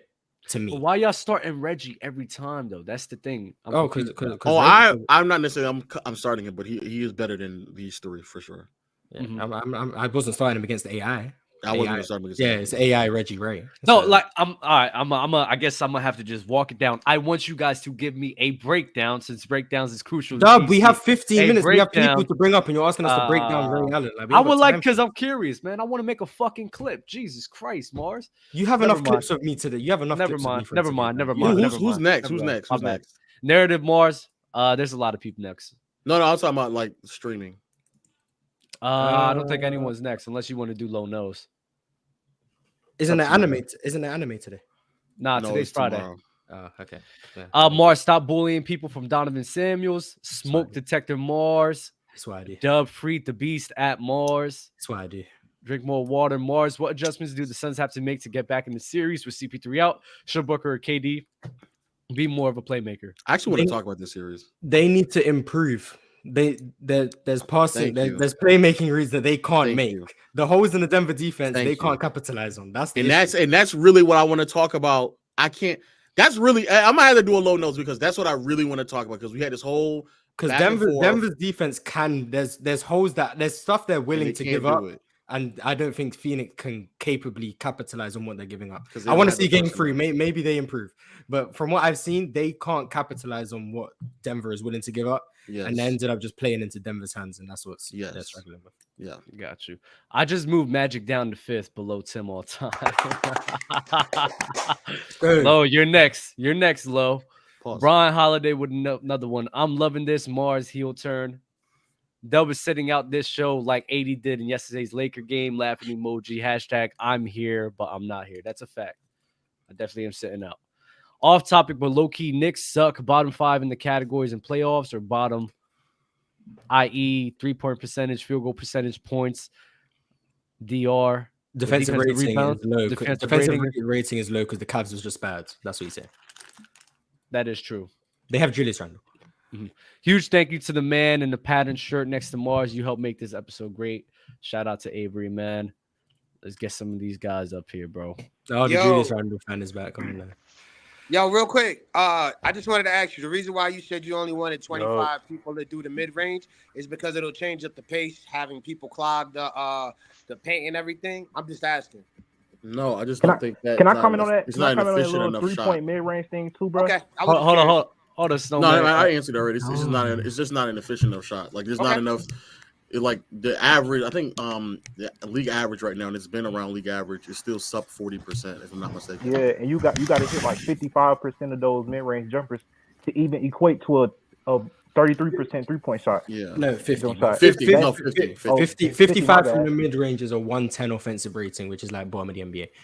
Yes. Oh, my bad. But that's but the whole in the reason, half son. court, Yo, it's different. what It's a up? whole different thing. Yo. Nah, Go ahead. We ain't got time. Y'all go ahead. I came up here for narrative Mars. I was enjoying that, man. He's a straight Me heel too. turn, man. That's keep it going, man. Keep it You going. about to cook low. Go ahead. Put low in the stew. No hope, but low. Hey, what Bizarro low at? Put Bizarro low, man. You gotta understand, if he's not this way, nobody's gonna actually pay attention. He's actually dropping knowledge in a way that people don't like hearing. So it forces you to listen. So I haven't lied. None of my narratives No, are that's why I untrue. said It's keep going. It was horrible. It was horrible. Tell me I the got lies I this. told. Tell me the I lies got I told. I got this question. What's the greatest era of point guards? This era. This era. This era. Not, Easily. not the 80s. Oh, okay, Stop doing it. so Don't start that 80s stuff. so where's Curry then? He's number 2 or number 1. He's number 2. I said I had him at number 10 all time. So At greatest PGs? era point. So greatest era point guards he plays in. He's definitely better than every point guard of this era. Yes. Most championships, 2 league MVPs. 3-1 versus a lot of people's goats. About to be 4-1. Yeah. And he's only 10. So like to me, like I said, if he wins, he moves all the way up to. well, to me, the issue is, and I'm ready to battle everybody like Bruce Lee versus all the kung fu masters. I got Curry as the GOAT. Fight me. Right now, wait. The GOAT what? Player or point guard? If I had the first pick all-time draft, I'm taking Curry. Right now, That's crazy. Right now, if he wins today. MacDuff, look, the same thing I That's told crazy. you That's last crazy. time. That's crazy. Curry is a Bill Russell. Oof, I don't know. So, First of all, you forgetting the beginning of his career where he wasn't the star yet. He had developed in He just cracked the top 50 in points. Y'all entertaining what he just said? So hold on, Low. Since you're mad, Low. Let me drop knowledge on you. So what superstar does Curry have playing with him right now? This is irrelevant, bro. This is irrelevant. Cook him. Oh, but nobody. Yeah, so everybody quiet, but can't say nothing. So we're just mad. I said none. I already. So How does that he make wins him a a championship with no superstar, no bucket getter. 2022, no superstar, no bucket getter in 2015. Correct. 15. Yep. Has a 73-9 record. No superstar, no bucket getter. Correct. Okay. So who else in the top? So who else in the top 10? Your top 10. Because Jordan had Pippen, a superstar. Shaq and Kobe, Magic, Kareem. We can cut right there. If you think that Pippen was a superstar, then we can stop. But you said especially if you identify Pippen as a superstar bucket getter, but then you didn't say that for Clay times. That's crazy. So hold on. So Scottie Pippen is one of 6 people all time to lead his team in every statistical category. Giannis, superstar. He did it averaging 22 points. Kevin Garnett, who also did it, superstar. Hakeem Olajuwon, who did it, superstar. Everybody else who's in that category is a superstar, but Scottie Pippen is the only one who's not a superstar. Because he did it averaging 20 or 22 points, bro. So. And when did he do it, Mac? There's a crazy amount of when Clay so a top 10 defensive player all time that did that is not a superstar. So no, I don't consider it a superstar. We have different standards of superstar. Also, you could argue Hakeem Olajuwon also did what you're asking for in '94. because he certainly didn't have a superstar. But that's only one Dirk, time. So that's about to get Dirk also did it as well without a superstar either. He's I not even said in my top 10. Okay, but again, Steph Curry has done it majority of his career with a dynasty. Do you think Bill Russell had superstars? Sam, Let's talk about it. I'm sorry, but Sam Jones was getting buckets. He was. But you also about John Havlicek was getting buckets. Stop. John of their era, yes. Before John Havlicek. Before John Havlicek. Sam Jones. Sam Jones. And why are we talking like Bob? Are we really going back to the 60s right now? Bob Cousy was an MVP. So, I mean, come on, bro. Early 60s, Bob Cousy was MVP? Or are you talking about 50s, Bob Cousy? You talking about 50s. He played with Bob Cousy, who was an MVP. He played with John Havlicek, who was a bucket getter. Sam Jones, for that era, was a superstar. But they weren't slash the whole bucket time, getter. though. But they He weren't wasn't. He wasn't. Between 59 and 62, who were the superstars? Cousy. And Sam Jones. What are we doing? Havlicek wasn't there yet. So I said Cousy, who was a fellow. Sam Jones was averaging like 15 points at that point because he was not and Bob Cousy was at the end of his career, like he was on the brink of retiring. He retired in 63. Bob Cousy, who was an MVP, was not a top 10 player in the league. What you're telling me? In 63, and Sam Jones he retired when John Havlicek's rookie year. In 63, I know. I'm asking you. So in 63, he was a superstar? So with 5 Hall of Famers, I didn't say Hall of Sam Famers. Jones, hold on. Sam Jones, AK, is a bucket getter, and John Havlicek coming off the bench, averaging double digits, is a bucket getter. Sam Jones is a bucket getter. I agree. What do you call Klay Thompson? What's Klay Thompson? Right. Can you give? Hold on. I think Klay Thompson is a jump shooter, but if do we understand the definition of a bucket getter? Klay Thompson just had 30. Explain it. Hold on. To me, a bucket getter is someone you can, and it's multiple. You can give them the ball off the top, and they can go 1-on-1, create their own shot, have a post game, have a post game, and can go score the ball without no screens, without any help. I don't think, for example, Kevin McHale to me wasn't a superstar, but he was a bucket getter. But you just literally just negate your own damn point because Steph Curry don't have no post game, and majority of his points come off screens. What are you talking about? He gives his buckets y'all the picked same the way wrong Klay Thompson arguments does. to die on. No, it's because I kill him on every other book. Once you finna go about that, I already talked to him about that already. My whole point. I never heard Sam Jones being a superstar. Sam Jones being a superstar is like, but he's a bucket getter. I know, but I get that. But your argument shift. To me in that era, what Sam Jones did, the playoff games that he did, yes, I would call him a superstar. Who's the best bucket getter of all time? The best bucket getter, I would say you can argue between Jordan, Wilt, and Kobe. Jordan, Wilt, and Kobe. Wilt Chamberlain, okay. Wilt Chamberlain compared to Jordan in the playoffs, I'm taking Mike. This is the first time I ever heard somebody being a bucket getter. First time I ever heard Wilt. I mean, but excuse me. This is the first I heard Sam Jones being a superstar. So is Chris Paul a bucket getter? Is James Harden not the number one bucket getter all time? No. Bucket getter? Stop it. Hey, I'm just waiting for Kevin Durant's name to be. He's up there. Is CP3 a bucket getter? That's what I was waiting for too. I keep trying to tell him stop. No, my whole point to me, Steph Curry to me has done more with less. When we talk about the 2015, 2016, and what he did there, and then what he's doing.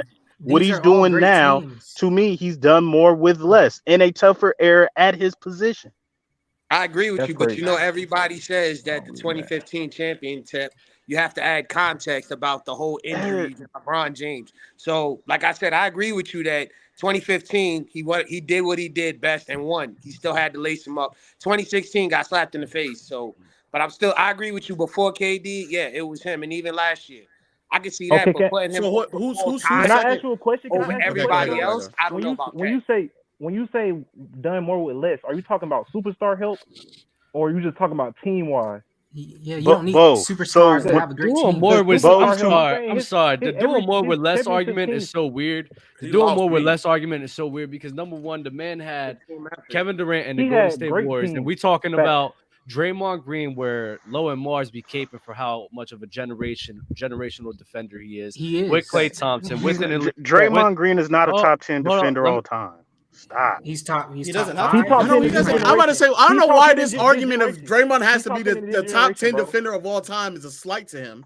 Like, I guess if he's not a top 10 defender, doesn't mean he's not Is Draymond Green better than Scottie Pippen? As a defender, no. He's No. top 10. He doesn't. No, first of all, he's nowhere near Scottie Pippen. Why are you bringing up I Scottie just said Pippen? no. I just Who said cares?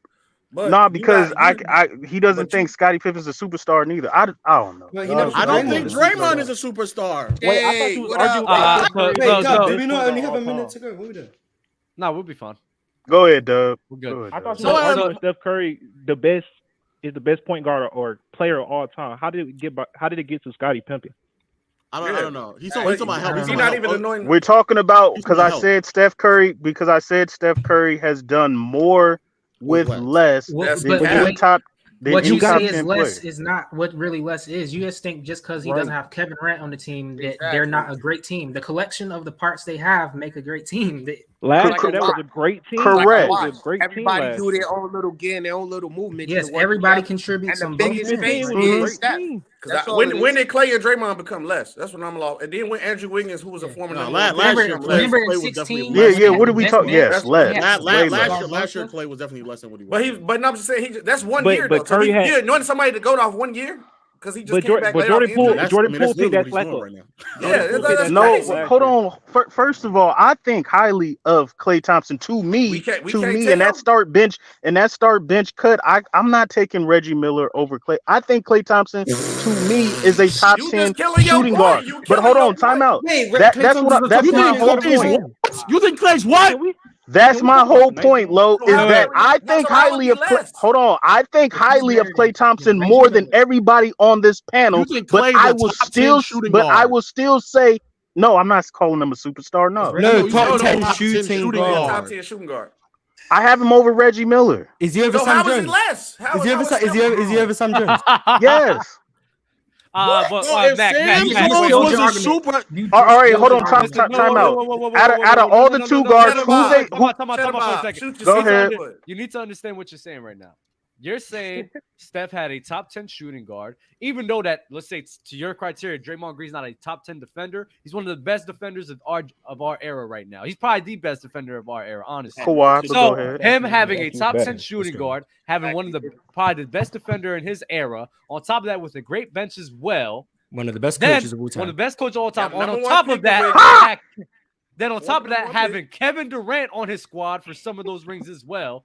How the fuck? Again, Dub. Again. He did more 2015 and 2016. That's what he's trying to say. I'm still like, bro, do you remember they had 2015? Again, when you give Steph Curry a superstar and a bucket getter, it's not even close. It's not fair. We don't even want to watch the regular season anymore. But isn't a top 10 exactly? Isn't that a superstar? To me, hold on. I think games without Kevin Durant, right? First of all, I think Klay Thompson is a top 10 shooting guard to me. To the rest of the world, the 99.9% don't think that. So that's my whole point. So if you do not think, we're talking about you though. We are talking about you. If you, I'm saying, all right, where do y'all got Klay Thompson at? No, for you. No. For me, I got him top 10. For me, I have him top 10. But that's highly debatable. How can someone be top 10? So and better than a player that you labeled a superstar and not be a superstar to you. Exactly. And say the main player won with less with a top 10 shooting guard. I think you that's exactly what I was going to say. That doesn't make any sense. But now the way you describing it, you also saying Klay is a superstar too. Happy Cinco de Mayo, man. No, that's not what I'm saying. My whole point. Listen, my whole point. My whole point. Top 10 player at a position and better than a player that you already labeled as a superstar. How is that player then not a superstar? Who did I label as a superstar? Sam Jones. Sam Jones.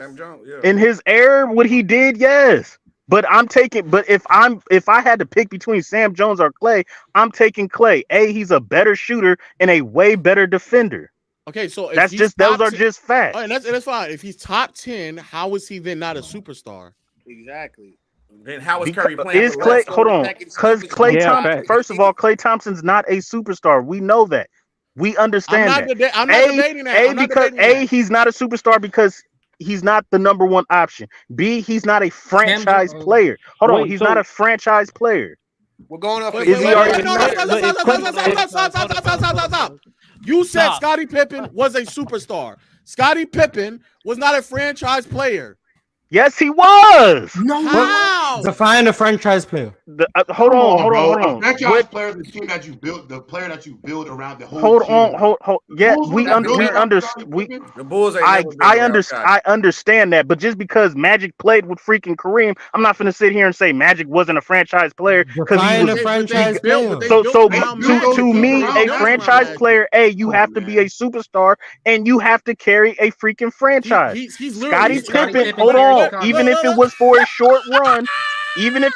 short run, Scottie Pippen did his thing in 94 and 95. What are y'all talking about? You're saying that to be a franchise player is to be a superstar, and to be a superstar to be a franchise player. Nigga, answer the question. Right. What does I just answered it. A franchise player is a superstar who could carry a freaking franchise. Okay. Scottie Pippen was a superstar. Just because he was playing next to Jordan, he was a number 2. You just said a number 1 option got to be a franchise player. Carry them to what? So he wasn't. So who was the number 1 option on the Bulls in 94 and 95? Go ahead. Scott in 1 year was Scotty. In both years, Scotty. In 1 year, that's what I'm asking. Carrying them to what? Because he got to a second round. He got past. Hold on. Okay. So in 1 year he was 3rd in MVP voting. Okay. 2nd in Defensive Player of the Year voting. Okay. The only one of 6 players all time who led their team in all statistical categories. And then he gets to the he gets to the second round low, and as a Bulls fan, we got cheated. It was the mafia call on Hubert Davis. We got cheated out of the freaking Knicks series. But that's besides the point. Because of 1 season, you're making an argument that he's a superstar because of 1 season. No, he was a superstar. No, he was a superstar when he was averaging 21, 7 and 7 in first team all defense. What are y'all talking about? Again, if you're arguing numbers, you're arguing numbers, and I keep asking you, what is a superstar? You said that a superstar can lead his team, and the only time that he's done that was for 1 season. No, Low. This is what Low. Y'all understand Scottie Pippen was a superstar. I do not. And if you want me to break down what a superstar is, I just did. For you to say Scottie Pippen is not a superstar, you need your I'm asking you, if you're saying that it's because he led a team, he did that for 1 season. So what I'm asking you now, are you making the assessment that he was a superstar because of 1 season? He was a superstar when he was playing with Jordan, not just because of the 94 season. Hold on. He was a superstar. He was a superstar, averaging 21, 7 and 7, first team all defense, 92. He was a franchise player because he got the chance to lead his team for 1 year. And what did he do? Historical shit. Hold on. He did historical. He had a historical season. Didn't want to go back in the game. That's what I remember. You can say, I mean, everybody got their ups. Everybody got their flaws, bro. No franchise player. Okay, so Kobe's not a franchise player. No, because you're trying to add everything. Shut up. The whole point is that also that season he didn't finish second in defensive. So wait. Is Curry your GOAT, right? And you say so? Can Curry do the same thing he was doing without Clay and Draymond?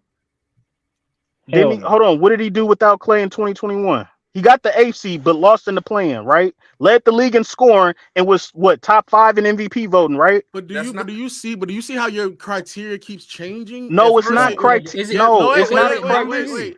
Before you talked about how you led it to the playoffs. So, but Curry didn't lead to the playoffs. So now you're pivoting back to just. And then you said, man, he got that. First of all, he got. Hold on. What did Curry do? Where did Curry do with Monte? When it was just him and Monte Ellis, how good was they? They didn't do nothing. Did he look like a superstar that he do like today? No, his first 3 years, no. Or didn't I become a superstar because Steve Kerr implemented a system and Curry started playing more off ball? Curry was great. Curry was great before Steve Kerr. We're not doing that. Then you had Klay Thompson, who was one of the greatest shooters and one of the best two-way players at the point in time. And the top 10 shooting guard, apparently. And the top 10 shooting guard. So hold on. So again, for all y'all who don't think Klay is a top 10 shooting guard, which I'm the only one, and think Draymond Green is all this and all that. So I don't think he's a top defender. Again, when I say when I say he did more with less, who had better talent on their teams? The 80s Lakers or Steph Curry? No, without a doubt, the 80s Lakers. I mean, you picked the era where two teams dominated, though. You pick what they? Come on, man. But we're talking about top 10. We're talking about top 10 players. Thompson is a top 10 shooting guard in your opinion. Oh, no, in wait, NBA history. You're saying it was years in the NBA that he was one of the best shooting guards in the league. So how is Curry not having help?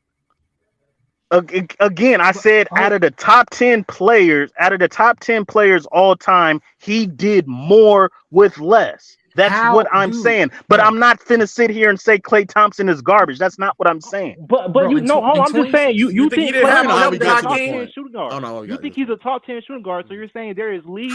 You're saying in his career there is. You're saying in his career there is years where he's one of the best shooting guards. In the all right, so top 10. So he's so he's a top 10 shooting guard, but wasn't voted top 75. Scottie Pippen again. Whether we superstar or not, he's at least top 30, top 35. You got to listen to what you got. Hold us, Snowman. Hold us. You gotta listen to what you're saying, right? You went in order to promote your point. You went as far to say that Sam Jones was a superstar, right? Because then you're saying, then you're saying a superstar is a franchise player, and then a franchise player is a superstar. Part of being a franchise player, being the guy they're building around, and being part of the anchor of we're building around you and we're molding our franchise around you. Scottie never had that. They never built around Scottie. Even when MJ left, Scottie was the best player of that team, but that team was not built for Scottie. It was built for MJ. He cannot be a franchise player because that franchise wasn't built around him. And then then there was another part of your criteria where you said if a guy's a top 10 at his position or top 10 here, he's a superstar. Klay Thompson, top 10 shooting guard for you. So by your own criteria, because you're the only one that has Steph as the GOAT. So by your own criteria, Steph had a superstar next to him on top of a generational defender. That's not no. That's stop. What I was trying to say. Thank you. That's Dub. what you're saying. That's not what. That is not what I'm saying. So now you guys enjoy cooking casuals. Now you guys.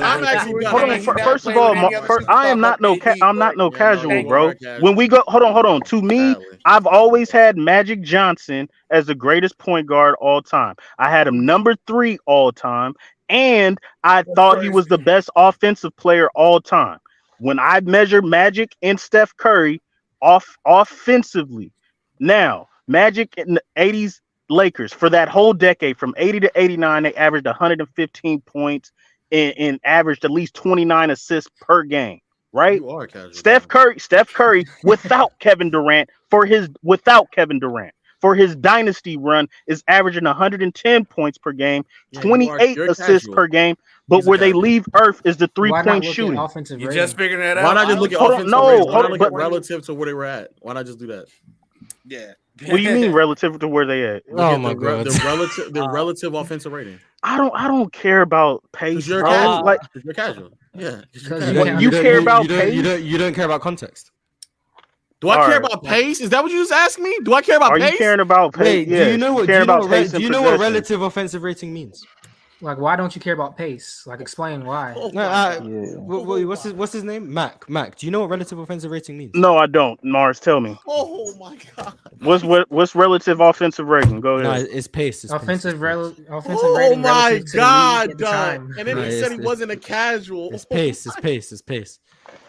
I see Mac Def in the comment section. My bad. Hey, but low.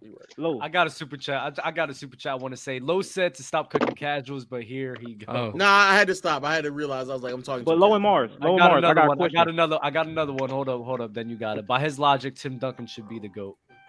He has an argument. Oh, that's right. That is right. Tim Duncan should be the GOAT. Oh no, David Robinson was only. David Robinson wasn't a superstar at that time. He was a top 10 center though. He was a top 10 center though. At that time, 99, yes, 99. No, I'm talking about all time. He was not. David Robinson was not producing at a top 10 center of all time. In that time, post his injury. It don't matter. He's just a top 10 center all time. Yeah. Tony Parker, Ginobili ain't top on nobody list. Yeah, they're not top. So, three. hold on. How about this? Matt. That's my whole point. I think Klay Thompson is better than Manu Ginobili. Nobody else believes that. So Duncan won with less then. That's fine. Matt, can you give us the rest of your top 10 so we can just see how? Oh yeah, I would love to hear this. Actually, So I got. That's a debate. That's a debate. Nah, I don't think it's a debate. Manu Ginobili is different. Manu's way better. Matt, what is your top 10, bro? What is your top 10? Sorry. So I got Larry Bird at number 10. I got Will Chamberlain 9, Bill Russell 8. I believe Tim Duncan is 7. I got LeBron 6, Kareem 5, Magic 4, Kobe 3, Jordan 2, Curry 1.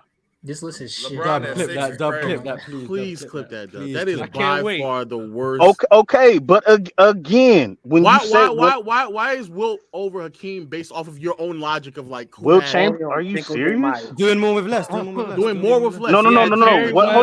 Hold on. First of all, the more with less is just that's one freaking criteria. That doesn't mean that. But it has to be the most. Hold on.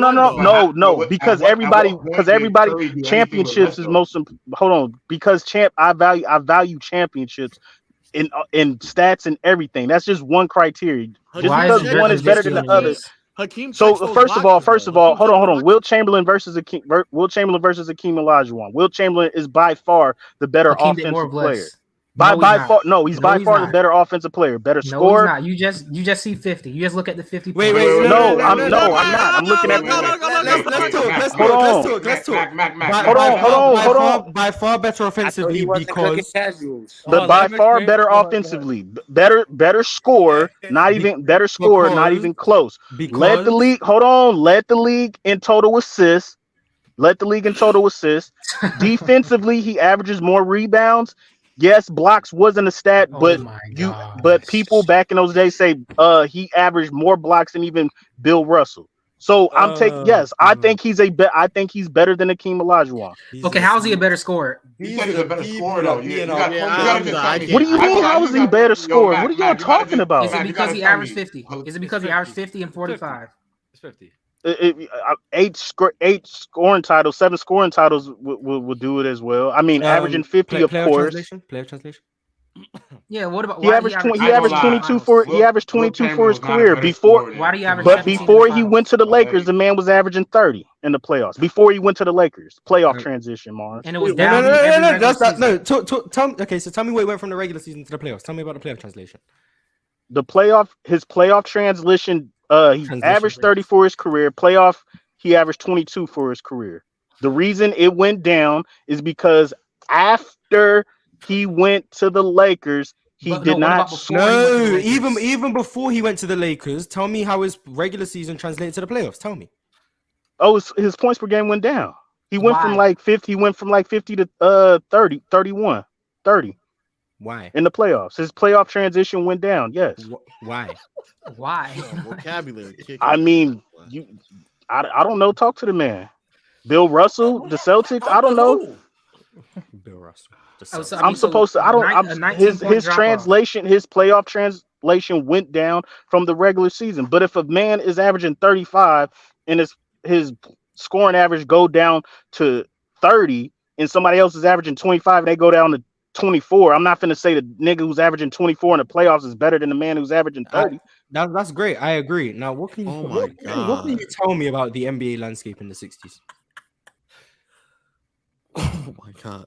This is embarrassing. We don't have to do it anymore. Yeah, we don't have to do it. We don't have to. It's fine, Mac. It's fine. Snowman, you did have a question before. Please don't be, as long as the question is not about Julius Randle. Please, no Julius Randle. I'm not gonna say nothing about Julius Randle. Y'all already have been cooked about Julius Randle. Whatever. Beat that pen. But what I gotta say is we went from the GOAT to Julius Randle. Y'all said we're not talking about him. Nah, go ahead, Snowman. Go ahead, Snowman. Y'all said y'all was talking about the Phoenix Suns in the Nugget series tonight. Y'all say y'all see holes in the Denver defense. But what I'm saying, other than when Nikola Jokic hedges off the pick and roll and the defenders in the corner sink into the paint, you giving up a cross court corner 3-pointer. Mm-hmm. That's the only hole I see within the Can Kevin Durant? But that's a hole. Can't make. And that's can't make that pass. But that's what I'm saying. That's what I'm saying.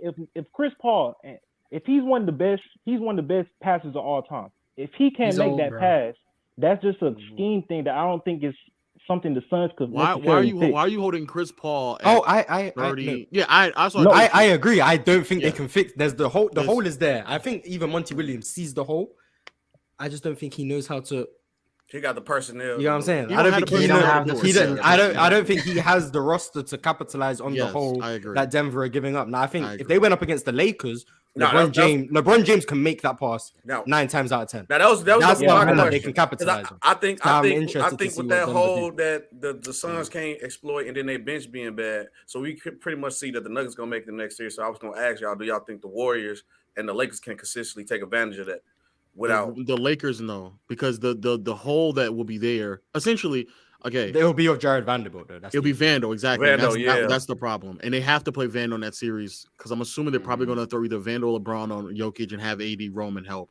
Right. But I feel like against the Lakers, like I feel like against the Lakers, you could play I don't think Jokic will play the same defense because against the Suns, you can't play drop defense with those shooters coming off the pick and roll. But against the Lakers, I think you could play drop defense. I think you could be even more versatile versus that offense. That's fair as well. They definitely have more versatility. Yeah. But I think they've been playing drop against Chris Paul. Yeah, but against the Lakers, they can play drop against everyone basically. You know, I'm a Jokic guy, so this is just positive signs. Should have won MVP. That's a difference. And if Jokic should have won MVP. If Jokic wins the finals this year and he wins final MVP, Joel Embiid is the new poster boy for the worst MVP in NBA history. Nah.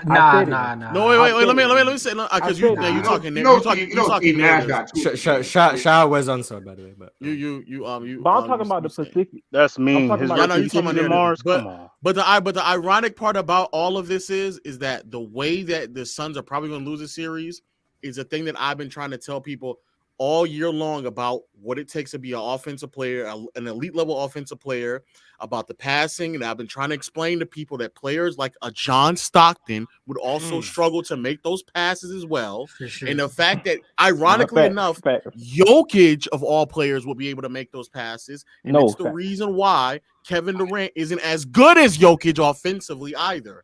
But y'all just don't. We sat here and had this conversation over and over and over again. It's even crazier that Devin Booker also needs to put way more pressure. I don't know if he's competent enough to split the defense. I don't know, but he just needs to. I think Campaign a good fit for that, though. I think Campaign a real good fit to putting pressure on Jokic. But if they play Cam, they're definitely dropping on that. They're not coming up. They're not. You ain't gonna protect your boy KD, Dub. You just gonna let him talk about KD like that? There's nothing. There's so much. Quick question about if people don't think that Jokic is a better offensive player than KD, I don't know what to tell you. Like, I was literally. I like that Dub's come around on the Jokic. That motherfucker. Yeah, I don't like that. I don't like that. He's different. Stay 10 toes down, Dub. I can't change an opinion when I'm sitting here thinking I can't change an opinion. It's like ridiculous now. I stand 10 toes down a lot. It's not ridiculous. This is what he was doing all season long. No, you know what's even worse? He's probably he has been worse in the regular season than he was in the playoffs than he has been in the regular season. Yeah. But come on, we've been arguing this all the time about this situation with him. Why y'all they didn't want to give him credit because I think he should have won MVP. But they was going pretty much the whole stupid narrative that we've been going around is that Jokic, they didn't want to give him MVP because they didn't think he was going to make it far in the playoffs. No, not that narrative. I'm talking about the narratives that we've been having. When I would make an argument about Jokic, and immediately y'all would give me these rebuttals, and ironically enough, we're about to pack KD up because he can't do something offensively that Jokic can do offensively that will provide value. That ironically enough, the way that they are exploiting Kevin Durant and Devin Booker is through a pass that I've been trying to explain to people for months now that holds immense level of value and pressure. But every single time I brought it up, it was like, oh, look, you talking about flashy passes. That's what y'all talking about. That's what I've been talking about. I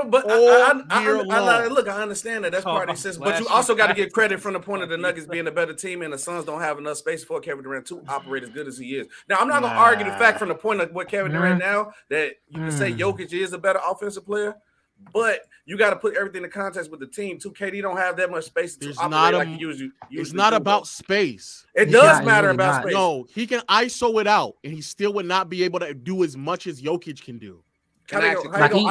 Even in Golden State, what I'm saying is he can. I'm not saying he can. I'm not even chance, arguing if KD's a better scorer. No, he can do that. I'm not arguing that. What I'm arguing are the other things offensively: screen setting, skip passes, being able to handle the offense as a ball handler. All those things Kevin Durant can't do. He can't. Not to the level of Giannis. Can I ask a question about next year with Giannis? I thought it was chill sound for a second. Can I just ask something real quick about the Suns next year? Go ahead, Brian. Nah, I just thought about it. I know you guys don't think much about Vucevic. Dang, I can never say his name right. Vucevic, thank you. If the Suns get a good center like him or Lopez, move he would be worse for the Suns. I'm just saying, like, hey, look, hey, hold on, hey, don't try to throw a straight at my team because he on my. Hey, leave Vooch out of this. Don't try to put Vooch in the straight line. No, I would take Looney over Vooch. Vooch man at the crib. I'm just saying a center like that. I'm not let Vooch catch a straight. I'm saying he's a free agent. Relax. Just hear what I'm saying. They get a center. Move Ayton to the 4. They draft a point guard like They can't do that. They can't do that. Horrible lineup. We're playing mad. They don't have the finances to do it. They don't have the money. Yeah, Cowboy. Even if they had the money, Vooch is just as bad a defender as Ayton. It's not gonna help. But I'm saying move Ayton to the 4. That way, listen. We tried to play Vooch at the 5. It don't work. Just as bad defender as Ayton. It's gonna get cooked. The Suns need to play defense. That's their issue is defense. They don't play defense. Exactly. That's their issue. So until they correct defensively, they're not winning nothing. And they don't have a bench. Would y'all take Looney or Vooch? Because I'll take Looney. It depends on what's on my team. It depends on my team. If I'm trying to win a championship, if I got like a high level team, I'm taking Looney. What you mean? Because Loon is probably not going to play a lot this series versus the Lakers. I think so Looney. Say that. I think Looney. Have you seen Looney like the past 2 playoff runs? But you see Loon just on the bench this series, right? Vooch is better than Looney. Vooch is better than Looney. But no, I'm saying part of the scheme that they ran. If Vucevic was in he was sick, Golden State, that'd be ridiculous. I think he'll be on the floor next game. I mean, yeah, but what benefit? Like, but what benefit when you look the Warriors more in the last? No, game? I agree with you, but And SB didn't I tell you the Warriors was gonna play small ball? Didn't I tell you that? That's fair, but I got y'all. Hey, listen, thank we ran over our time slot for open gym, bro. We hit the 2.5 on my. Man, I'm gonna have to convince Ron to let me do low notes because I have to really get into my Jokic bag. These Jokic agenda. Like you are. Hold on, real quick.